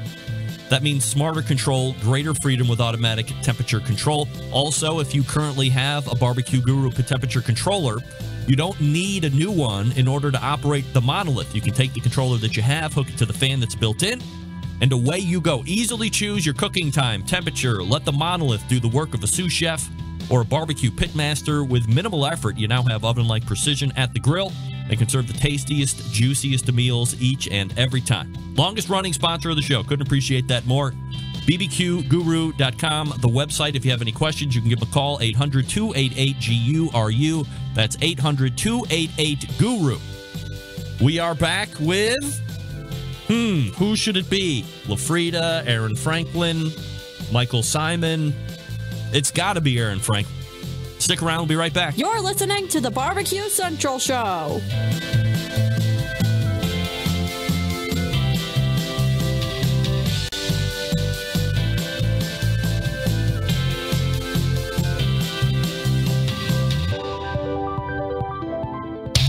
Big name interviews, advice on cooking brisket and ribs, and the only host willing to share his honest opinion on all things important in the world of barbecue. It's the Barbecue Central Show. Rolling through a look back on 2018, this portion of the show being brought to you by Fireboard. This is a great device. 6 different temperatures can be monitored simultaneously. Connect to Wi-Fi. for cloud-based monitoring, or connect via Bluetooth if you want. If you have Alexa or the Google Assistant in your home, you're in luck because Fireboard is fully integrated with both, constantly learning new skills as well, so take advantage of that if you have. Find out more by visiting fireboard.com or call 816-945-2232. All the way back in February, do I say he's the most recognizable face still in barbecue, at least name-wise? Maybe you don't recognize him, but let's be honest, he does have a unique look with the big Coke-rimmed bottle black glasses, and he's got that very, I would say nerdy look, but I think it's a barbecue nerdy look, and it's a look that he pulls off very well. Hipster, maybe? Is that a better word instead of nerd? No offense to the nerds. It's a term of endearment, believe me. But I had a great interview with Aaron Franklin from Franklin Barbecue. It had been 4 years since I had spoke with him last. We got to talk about the fire. We got to talk about some other things as it relates to the restaurant, too. And we talked about the term pitmaster, right? Yeah. So if you didn't hear the first interview back in February, here's a little best of as it relates to 2018. Enjoy.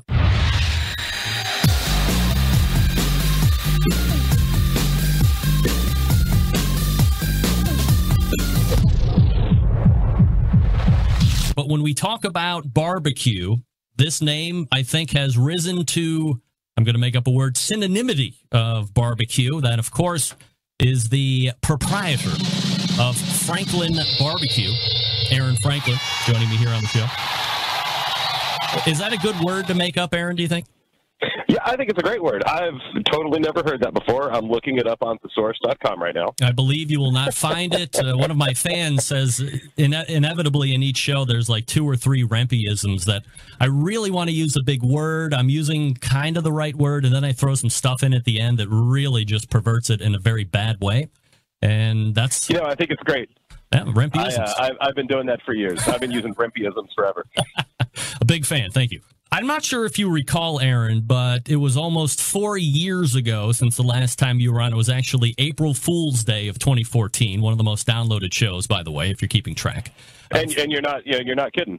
No, I'm not.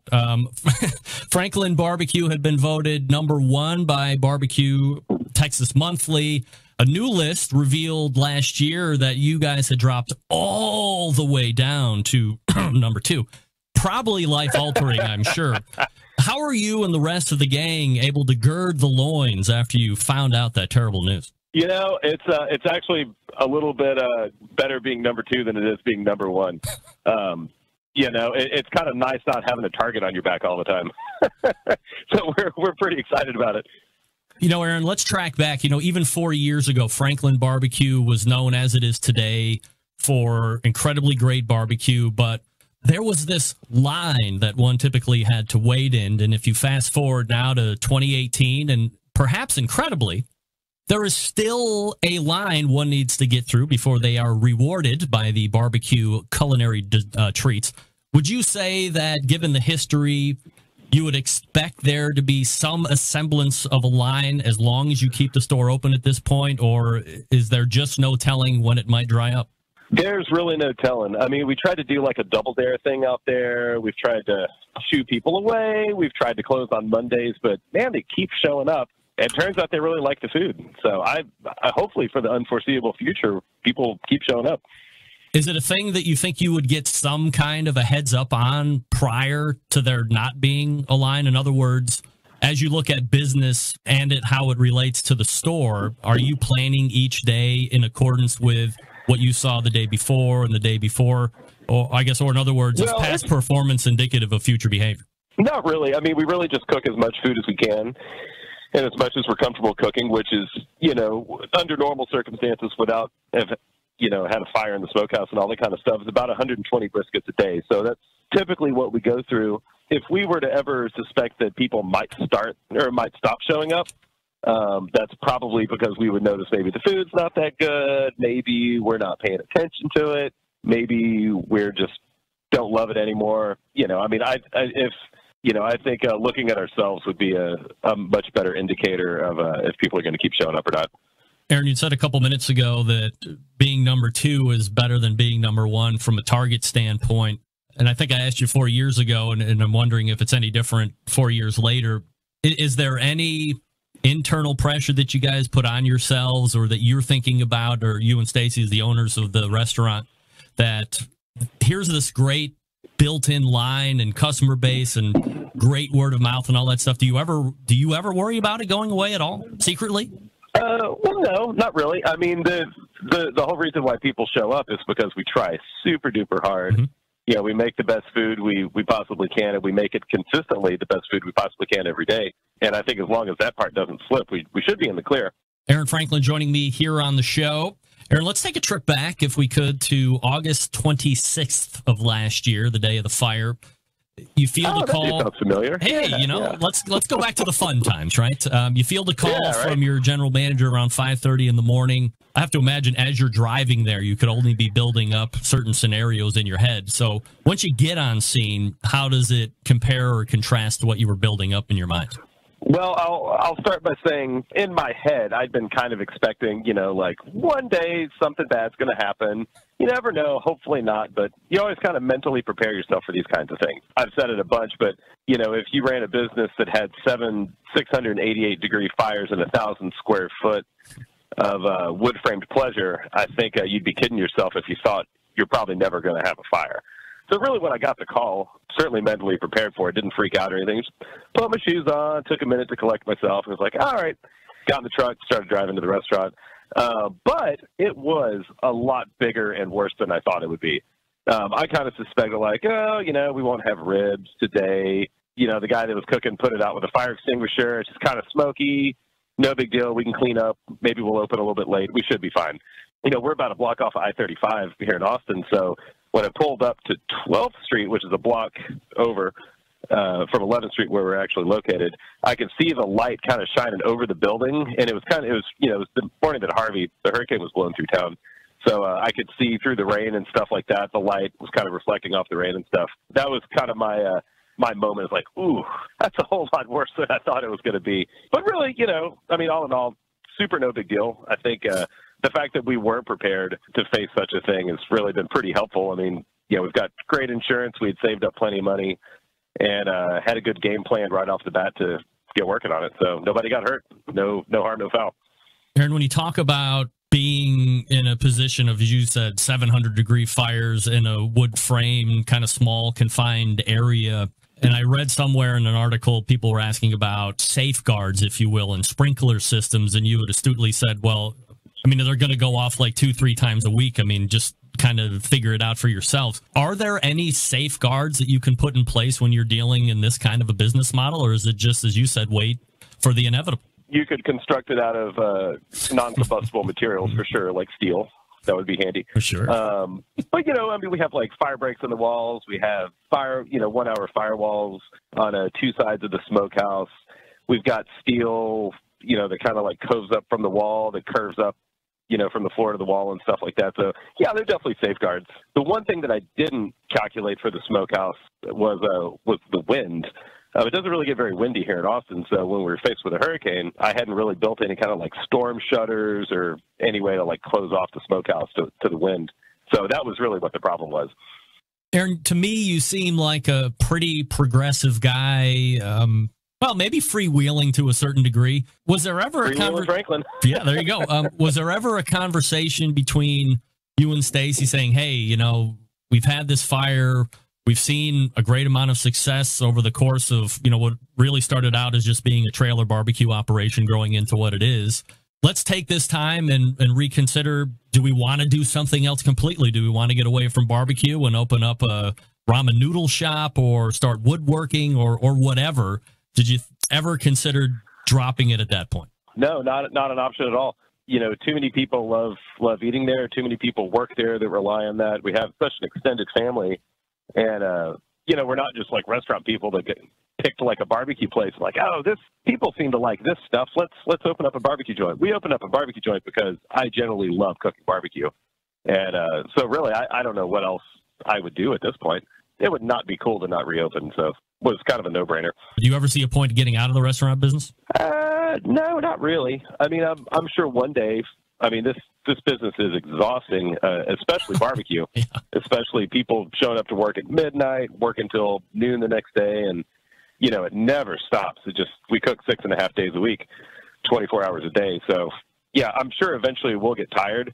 I don't know what the game plan is for getting out of it, but maybe we'll keep it going on forever. Maybe we'll sell it to somebody that's worked there for a long time. How many people are gainfully employed at Franklin Barbecue right now? We've got 31 people. 31? Yep. Wow. And how many are in the back, or ones that you would, is trust the right word, but ones that you rely on as far as the cooking is concerned? Well, there are 6 cooks. There are about 4 prep guys, 2 dishwashers, and pretty much everybody else is front of the house just to take care of that line out there. Cut meat during lunch and do all that kind of stuff. But yeah, I'd say there are about 6 or 7 actual cooks. From a customer's standpoint, I would imagine that the expectation is that if they show up, that being the customer, for lunch at Franklin Barbecue, they're going to be able to catch a gander of that guy they hear so much about and who they're paying money to eat barbecue. Do you feel like you need to be out there to make sure that they're getting that whole experience? Not only are they getting the great barbecue, but they're also able to see you in some form or fashion?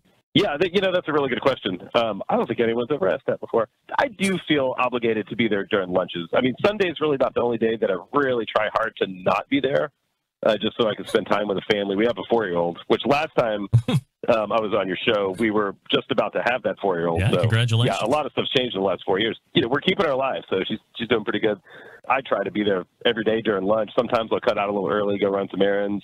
I usually get there pretty early in the morning and check in with everybody, but I'm also there, you know, watching the guys that are cutting the lunch, hanging out with the cooks in the back. I mean, I'm pretty darn hands-on every day.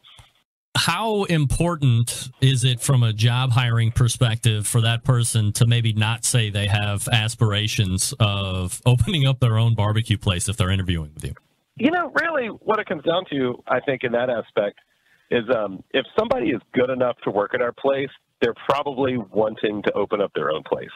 You know, I'm not necessarily looking for somebody that wants to work, you know, like work at a cash register for the next 10 years. I want someone with aspirations to do something. I want somebody with kind of some get up and go, you know? Aaron, what's the most common mistake people make when they're building fires in an offset pit? Or how can one go about building and maintaining a fire properly? I think a lot of people try to make a fire last a long time. Really, the way that I look at fires is that you can't make a piece of firewood do what it doesn't naturally want to do. You know, if you have a large coal bed, you can put down a piece of wood, and sure, it's going to smolder for a minute before it combusts. But once it's actually on fire, you need to be able to guide that fire to do what you want it to do. You can't, you know, like choke off a door, choke off the air supply, and be like, oh, it stays hot for 4 hours. It's like, well, you know, the flavors coming out of that terrible fire probably aren't going to be very good. So I think it's just kind of taking that into consideration. Always give a fire what it needs, and I try to use wood selection more for flavors or styles of fire than anything. You know, like something that's maybe a little drier than you want it to be. Maybe it's a little greener. Maybe you pick out the right piece of wood, and to properly size firewood too, depending on the size of your cooker. Would you recommend that, for instance, I have a 36-inch Langham now. This is a different flow than you're used to because you have more of that traditional flow. Lang's obviously the reverse flow. But would you be opposed or unopposed to like leaving the firebox door half open versus running the dampers or those pinwheels in order to control airflow? I typically don't like the use of dampers. It depends on the airflow. A rule of thumb for fires for me is that you can't really push air on a fire. You have to pull it. And that's where the smokestack comes in kind of handy. It was like, what kind of vacuum does this barbecue pit have? From that point, it's up to you to decide what that fire's doing while it's in the cooker. You know, if it pulls hard. So for me, I usually just close off all the dampers and try to only have the one variable, especially like a Lang. I mean, there's like, gosh, who knows? How many dampers does yours have? Probably like 4 or 5? No, it has 2 on either side. Okay. So, you know, I would shut those down and just use that one door. That way I'm not messing with like variables and I don't have a smokestack that's choked off. Try to leave that as wide open as possible. So, yeah, it depends. But, really, you can cook on anything. And if you can get it hot, you can cook on it. And just kind of the more you do it, the better you get at it. Aaron, the last time you were on the show, I talked to you about the terms barbecue and grilling. Tonight, I want to ask you about the term pitmaster. Like, to me, I'm like, we should just get rid of that word altogether because it just invites all sorts of different dynamics and definitions and ideas and thoughts, which is great for a talk show, right? I mean, it gives you endless quantity of information and things to talk on. Yeah, you got something to talk about. Absolutely. Sure. So how do you look at that term pitmaster? Do you define it, or what does it mean to you? Oh, I think I kind of agree with you. I think it's pretty silly. I mean, I would never want to call myself a master. If you think you're a master, you probably have a lot to learn. You clearly haven't messed it up enough yet.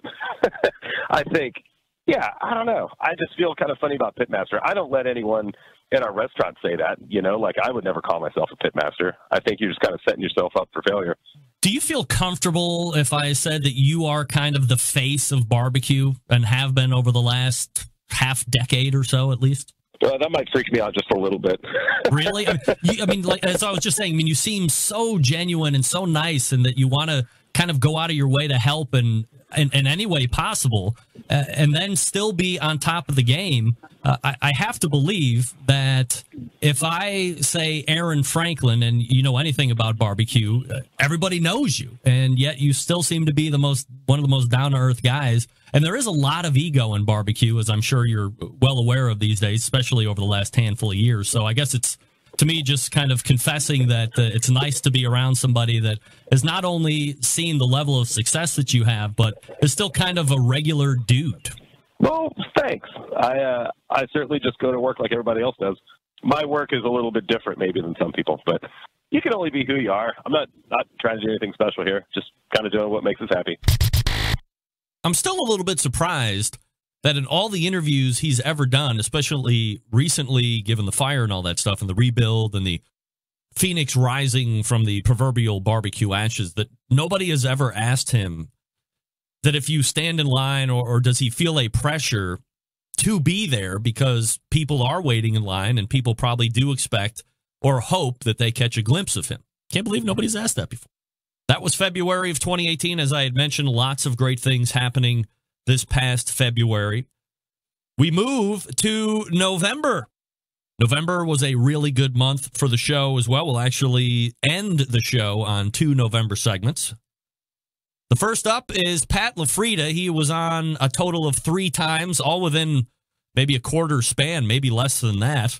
The first time was good. The second time we were marred a little bit by phone connections. The third time, as a guy on Twitter named Sirius J said, is the definitive Pat LaFrida interview. I took the best 12 minutes out of that 30 or 40-minute interview and have it queued up for you here on the best moments of 2018. Here's Pat LaFrida from November, talking a little ballpark food, talking a lot about dry aging, and talking about gimmick cuts and more.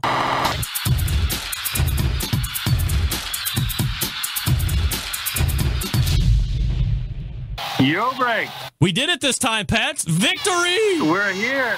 I was actually an hour early. I thought it was 9:15. Better early than late, I guess, right? 100%. All right. Happy to be back with you, pal. You know, little known fact, Pat, I was born and raised upstate New York, Saratoga Springs to be exact. When we were born, my dad's parents, huge Yankees fans. So we were first baptized Yankees fans, then baptized Catholic, of course, as it goes with all great Yankee families. Are you a Yankees fan or a Mets fan? Grew up a Yankees fan and then became a Mets fan. But what the Mets did at Citi Field is very impressive when it comes to food.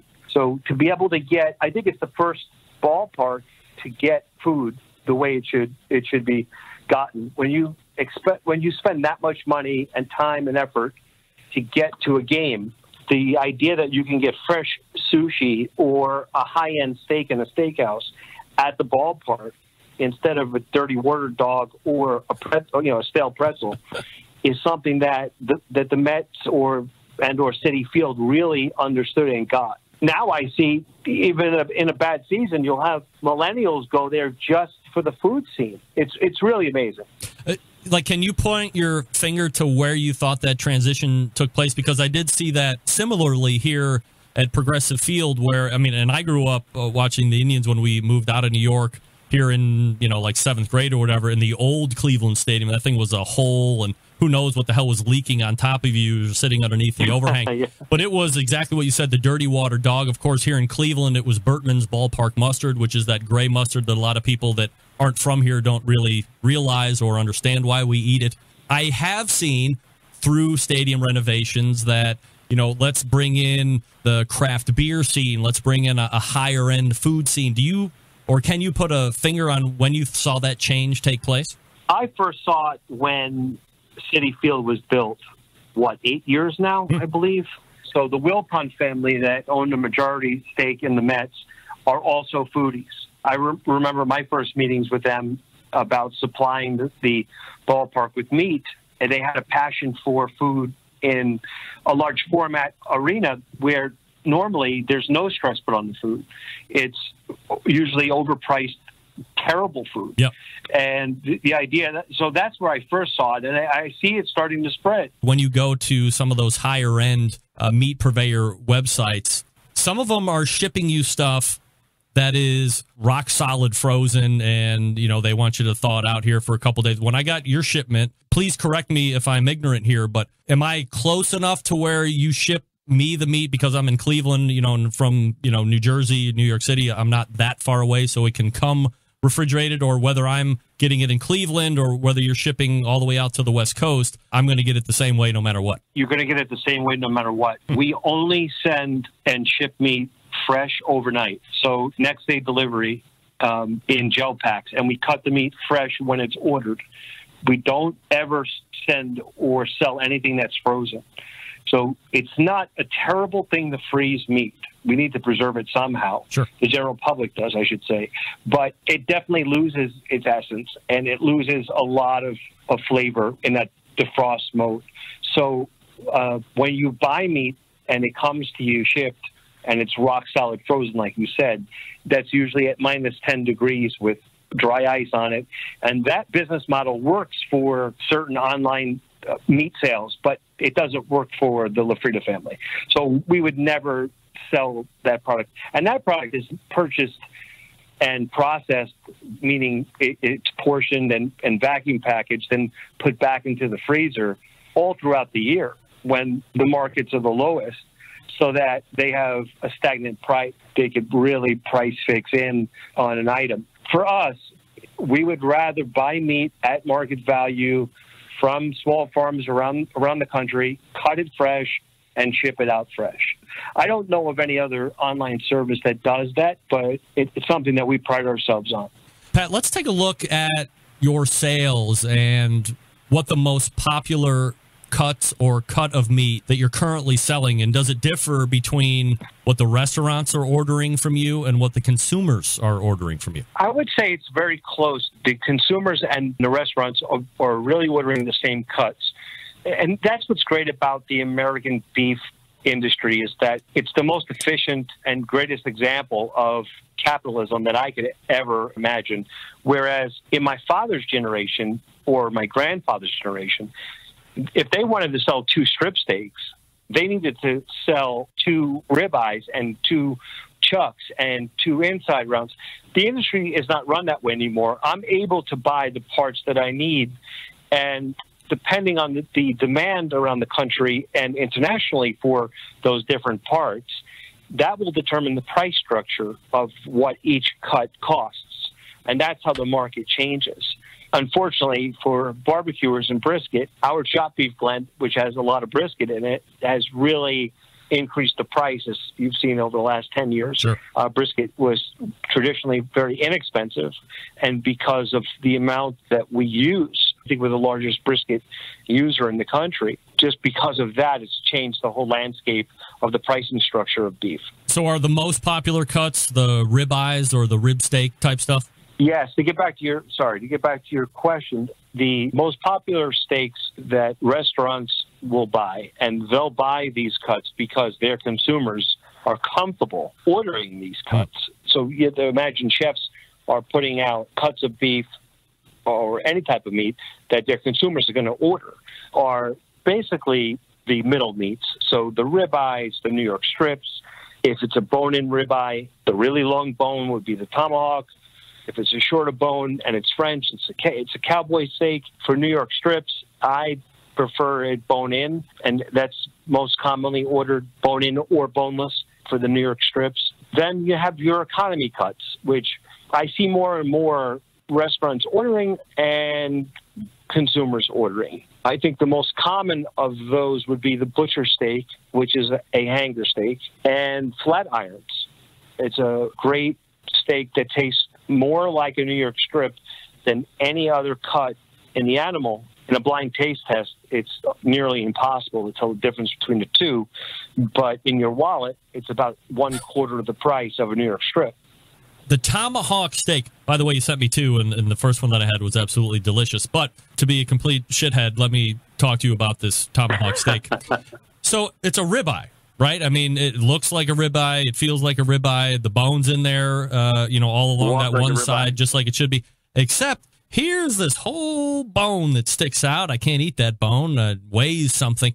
It screams, presentation-wise, this is cool. But then the frugal gourmet in me screams, what the hell is that for? I don't need that. That's absolutely ridiculous. So then the word gimmick comes up to me. So where do you fall out on why tomahawks are so popular right now? And, I mean, in essence, are you paying a little bit more for stuff that you aren't eating? You're not paying more, I would say, for a tomahawk.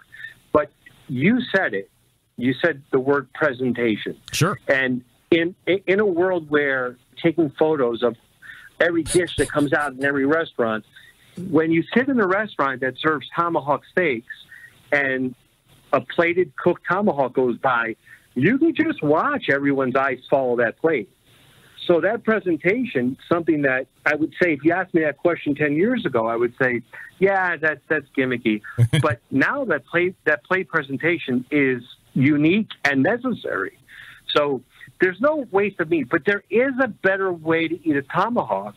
As in the ones I sent you, the bone is clean. If we would have left the spare rib meat on, now when you're done eating the ribeye portion, you can grab that bone and gnaw on that bone for a bit, and it's delicious. Who doesn't like beef back ribs? That's what we cut out of that. And those don't go to waste, by the way. We call those beef fingers, and we sell those to, you can braise those. Those are delicious. Again, it's beef spare rib meat. So nothing goes to waste. But for that plate presentation and for that restaurant that, they want people to Instagram their dishes as they come out, it's a little easier to do with a tomahawk than it is to do with a boneless ribeye. Pat, do you see or do you know what percentage of your steak sales is specifically related to dry age versus just a fresh steak? 75% of all of our steaks from the middle meat cuts, so that's the ribeyes and the strips, porterhouses, tomahawks, all of those middle meats, 75% of those are dry aged. Really? Yep. Wow. And it's the reason that we have to build a new facility. One of the main reasons is because of the dry age room. We're out of space. Our new facility will have a dry age room 4 times the size of what we currently have. And we're not closing facility A to move into facility B. We're going to run them in concert. So we have a backup facility, and we'll use facility A as more of a cross dock. Lightning hits or something happens to one facility, we're still able to have a second facility to produce product from and supply our restaurants. Yeah, wow, 75% was certainly not a percentage that seems incredible to me, which is, I guess, where things are trending right now. Yeah, and I would have told you, 10 years ago would have been about 10%. But that's where the beef lovers have gone. Dry-aged beef, if you don't have dry-aged beef to offer as a meat purveyor, you're kind of out of business. I was just going to say, you want to play a lightning round real quick? Go ahead. There we go, lightning round with Pat LaFrida. I'm going to give you a choice or a yes or no kind of a thing, and just right off the top of the head, you give me an answer. Here we go. Bobby Flay or Alton Brown? Bobby. Lump or briquette? Briquette. Reverse sear or normal sear? Reverse. Yes or no, searing seals in the juices? No. Let it rest or let's eat? Let it rest. Pellet or offset? Pellet. Spatchcock or beer can chicken? Beer can. Sweet or savory? Both. Open pit or Sweet Baby Ray's? Open pit. Really? Come on, Pat. What are you talking about? Yeah. Sazerac or Old Fashioned? Old Fashioned. 25-year-old Pappy, life-changing or bank-changing? Say neither. Neither, really? I don't think it's going to break the bank, but it's not going to change my life either. Pat, really appreciate the time tonight. Thanks so much for doing it. Thanks for having me, pal. Really appreciate being on the show. You got it. There he is, Pat LaFrida. You heard him say 75% of meat business is dry aged in some form or fashion. 75%.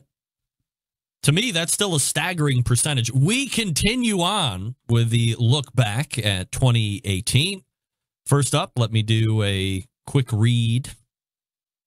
Finish that off. As I had mentioned, going a little later than normal, but that's all right. We got to look back at some of the best moments of 2018, everybody. I'll talk to you quickly about Southside Market and Barbecue. Attention, anyone who loves sausage and loves barbecue. Established in 1882, Southside is one of the oldest barbecue joints in Texas. They've been owned and operated by the same family for 3 generations. Famous for the original beef sausage, coarse ground, and a natural pork casing. Have you ever heard of hot guts? That's what hot guts are. Plus, they make authentic Central Texas barbecue as well to send. All meats, including the prime briskets, are smoked low and slow for many hours over real Texas post oak wood. They ship nationwide via the online store, SouthsideMarket.com. They also ship fresh and smoked sausages nationwide. I should know that. I sent them to my embedded correspondents. Delish. Shipping customers can choose to order now and ship later, include a custom gift note, mailed to multiple addresses without additional charges. I also did that. All shipped items vacuum sealed to ensure freshness and ease of preparation for the customer. Shipped with dry ice to ensure complete freshness upon arrival. All meats are processed in the on-site USDA inspected facility. On-site meat markets for fresh and smoked products. Custom orders welcome as well. 2 restaurants for you to try if you're around. Elgin, Texas, since 1882, and Bastrop, Texas, since 2014. Grocery distribution through Texas and many surrounding states as well. Here's the bonus, which a lot of you are starting to take advantage of finally. 10% off the entire order when you go online, SouthsideMarket.com, and use promo code BBQ Central. One word, lowercase, BBQ Central. That's 10% off. I saved a bunch of money when I shipped my sausages to the embedded correspondents as a Christmas gift or a holiday gift. SouthsideMarket.com, 10% off the order with code BBQ Central. Very easy. We are back to wrap up the look at 2018 with a Michael Symon interview. Stick around. We'll be right back. You're listening to the Barbecue Central Show.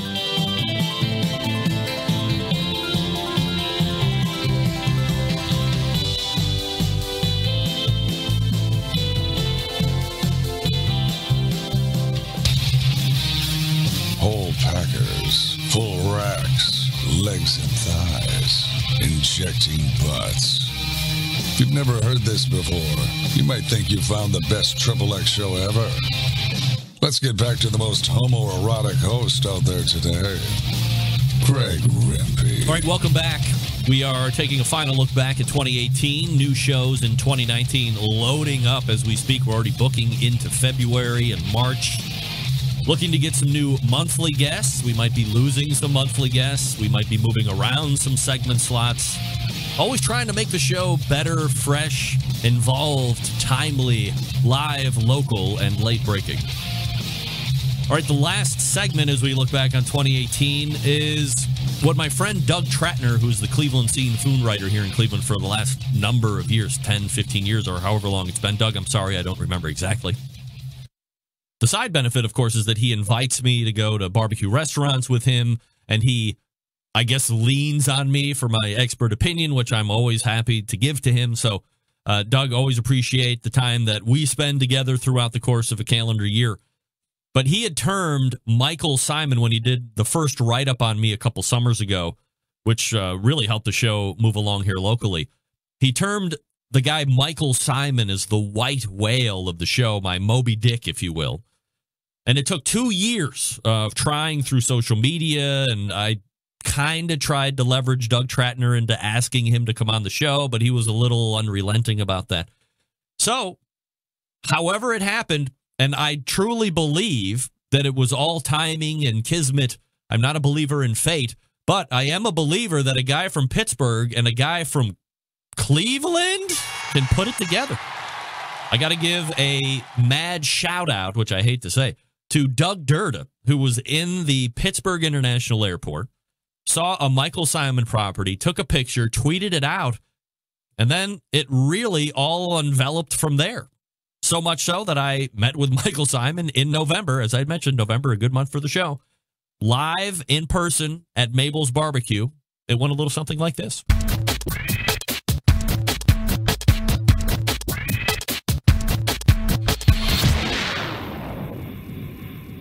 First thing, let's talk a little bit about social media, because in essence, this is exactly how this interview happens. I've been interacting with you through Twitter for any number of years now, saying, hey, I'm this Cleveland guy, let's do an interview, blah, blah, blah, I'm barbecue, you're barbecue.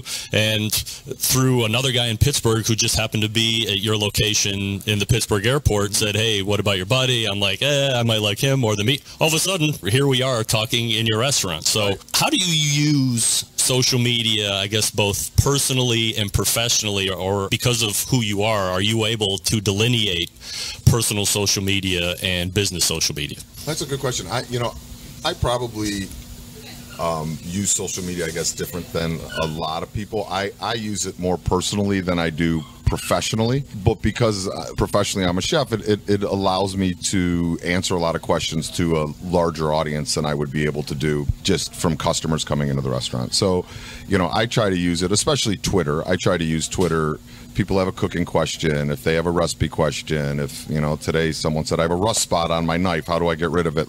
So, I could use social media to reach a pretty large audience in that manner. We use it a little bit to pub the restaurants or maybe a show that I'm doing or something of that nature. But I would say 80% of what I do is just me having a relationship with the people that follow me and trying to make cooking and or food stuff a little bit easier for them, sprinkled in with some good old-fashioned Cleveland Browns arguments. What's a travel schedule for you look like, especially when, the TV show was ramped up and you have all these properties here in Cleveland, out of state as well? Is there a typical week for you? I don't think there's a quote-unquote typical schedule. It was a little bit more regulated when we were doing the Chew.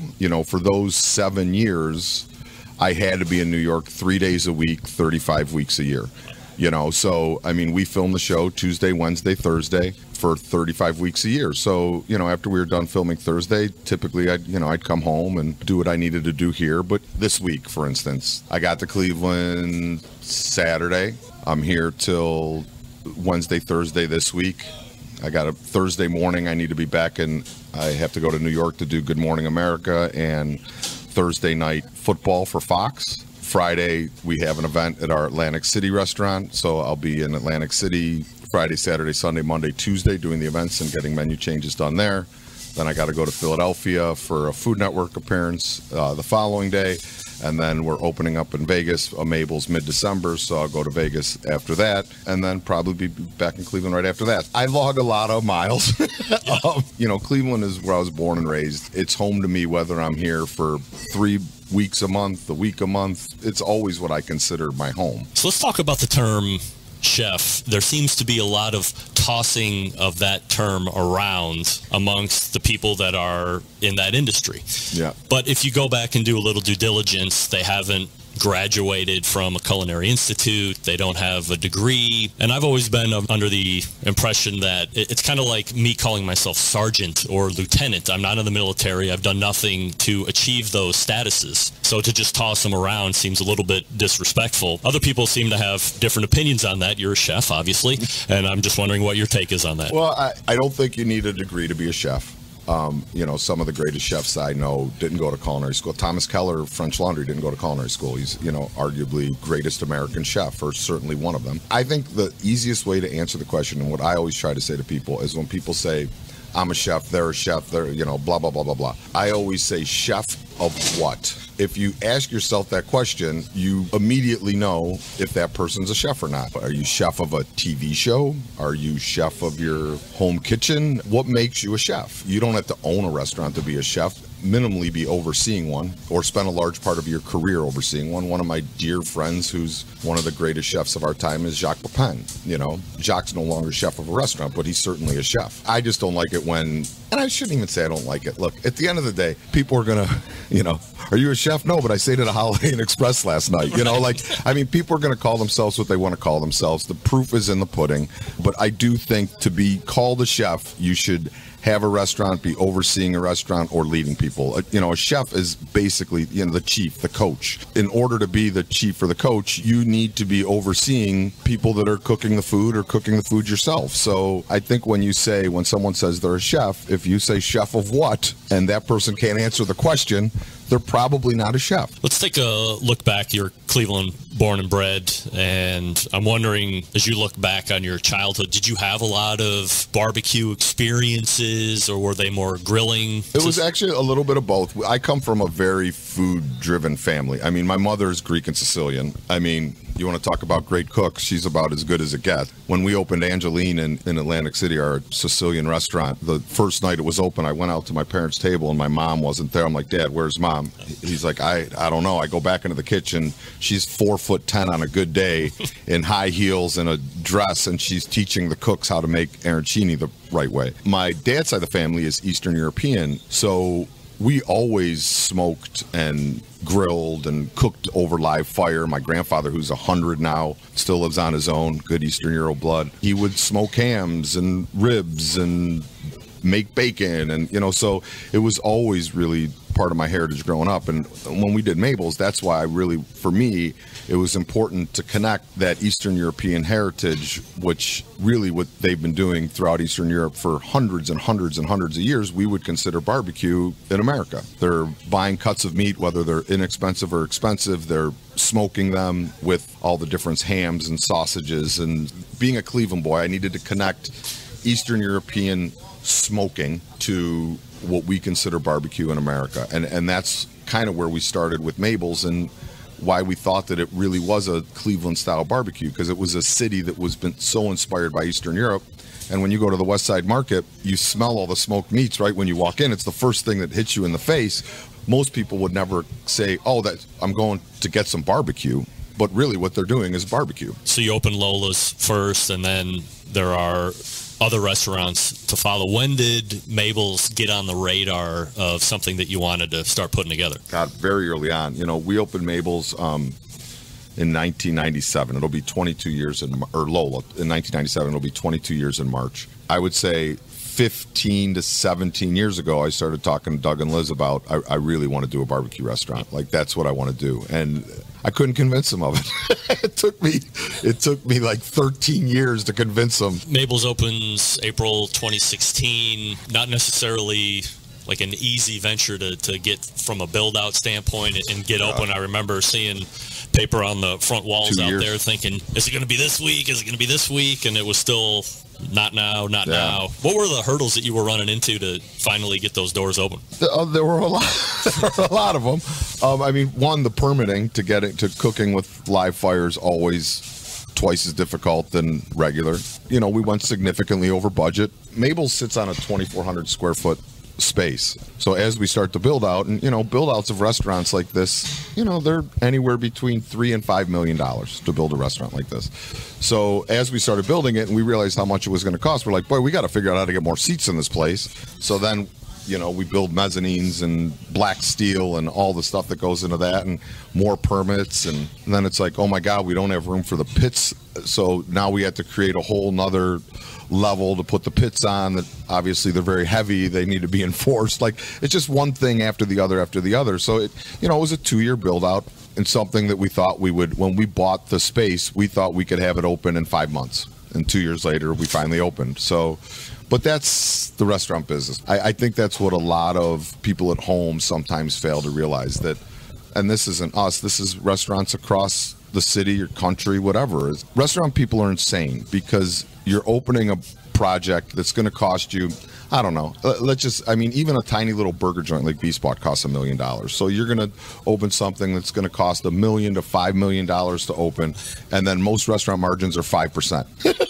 So I'll just let everybody at home do the math there. It's a tough road to hoe. I mean, we love it, so we continue to do it. And I lost all my hair when I was 20, so I don't have to worry about losing any more of it. But it just the process takes a long time. What's your favorite thing on the menu here? God, it's hard. Favorite thing, I do love the pigtails. My favorite thing on the menu here, I go back and forth. Even though I think one of the easier things to smoke and that we do are ribs. My favorite, by the way. Yeah, I mean, I think our ribs with the pickle glaze are incredibly unique and special. I tend to always go back to those, but I'm super proud of our brisket. I love our beef rib.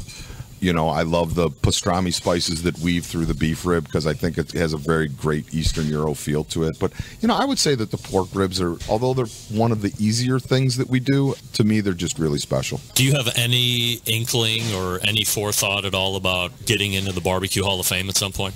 No, I don't think about that kind of stuff. Do you know Guy Fieri's in the Barbecue Hall of Fame? I did not, no.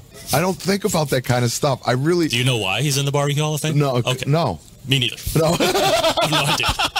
You want to do a lightning round? Sure. All right, here we go. Exciting. All right. We'll ramp up with this. We'll flay or brown? Flay. Lump or briquette? Oh, lump. Reverse sear or normal sear? Oh, God, normal sear. Yes or no? Searing seals in the juices? Technically, no. Technically? Technically, no. It does not. I know. Let it rest or let's eat? Let it rest. Pellet or offset? Offset all day. Spatchcock or beer can chicken? Ooh, that's a tough one. I'm going to go beer can. Really? Yeah, I love a beer can chicken. I just love a beer can. It's kind of unsafe, right? It's never hurt me. You are sitting right next to me. I can't argue that. I mean, I don't want to sit on a beer can, but it makes the chicken very moist and delicious. Sweet or savory? Savory. Michael, really appreciate the time, man. Thanks for doing this. Oh, man. Thanks for having me. You got it. There you go.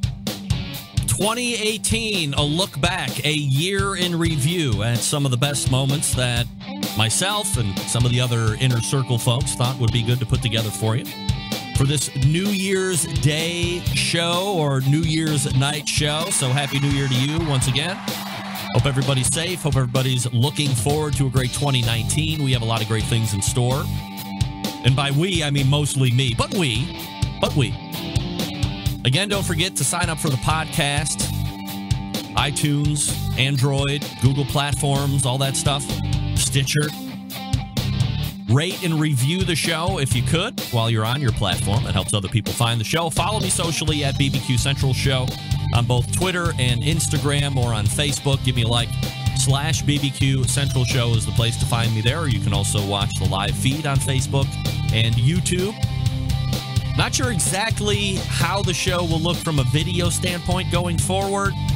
Working through some things there. Obviously, we had an issue with the camera this evening, but also trying to find out a couple of other things as well, since it was kind of a special show. In any event, Meathead will be in next week, amongst others. Once again, hope you enjoyed the look back of 2018. If you have any segments that you thought should have been included, feel free to hit me up, Greg at thebbqcentralshow.com. And maybe for this year, we'll take a running tally every quarter, and we'll keep a better list, I guess.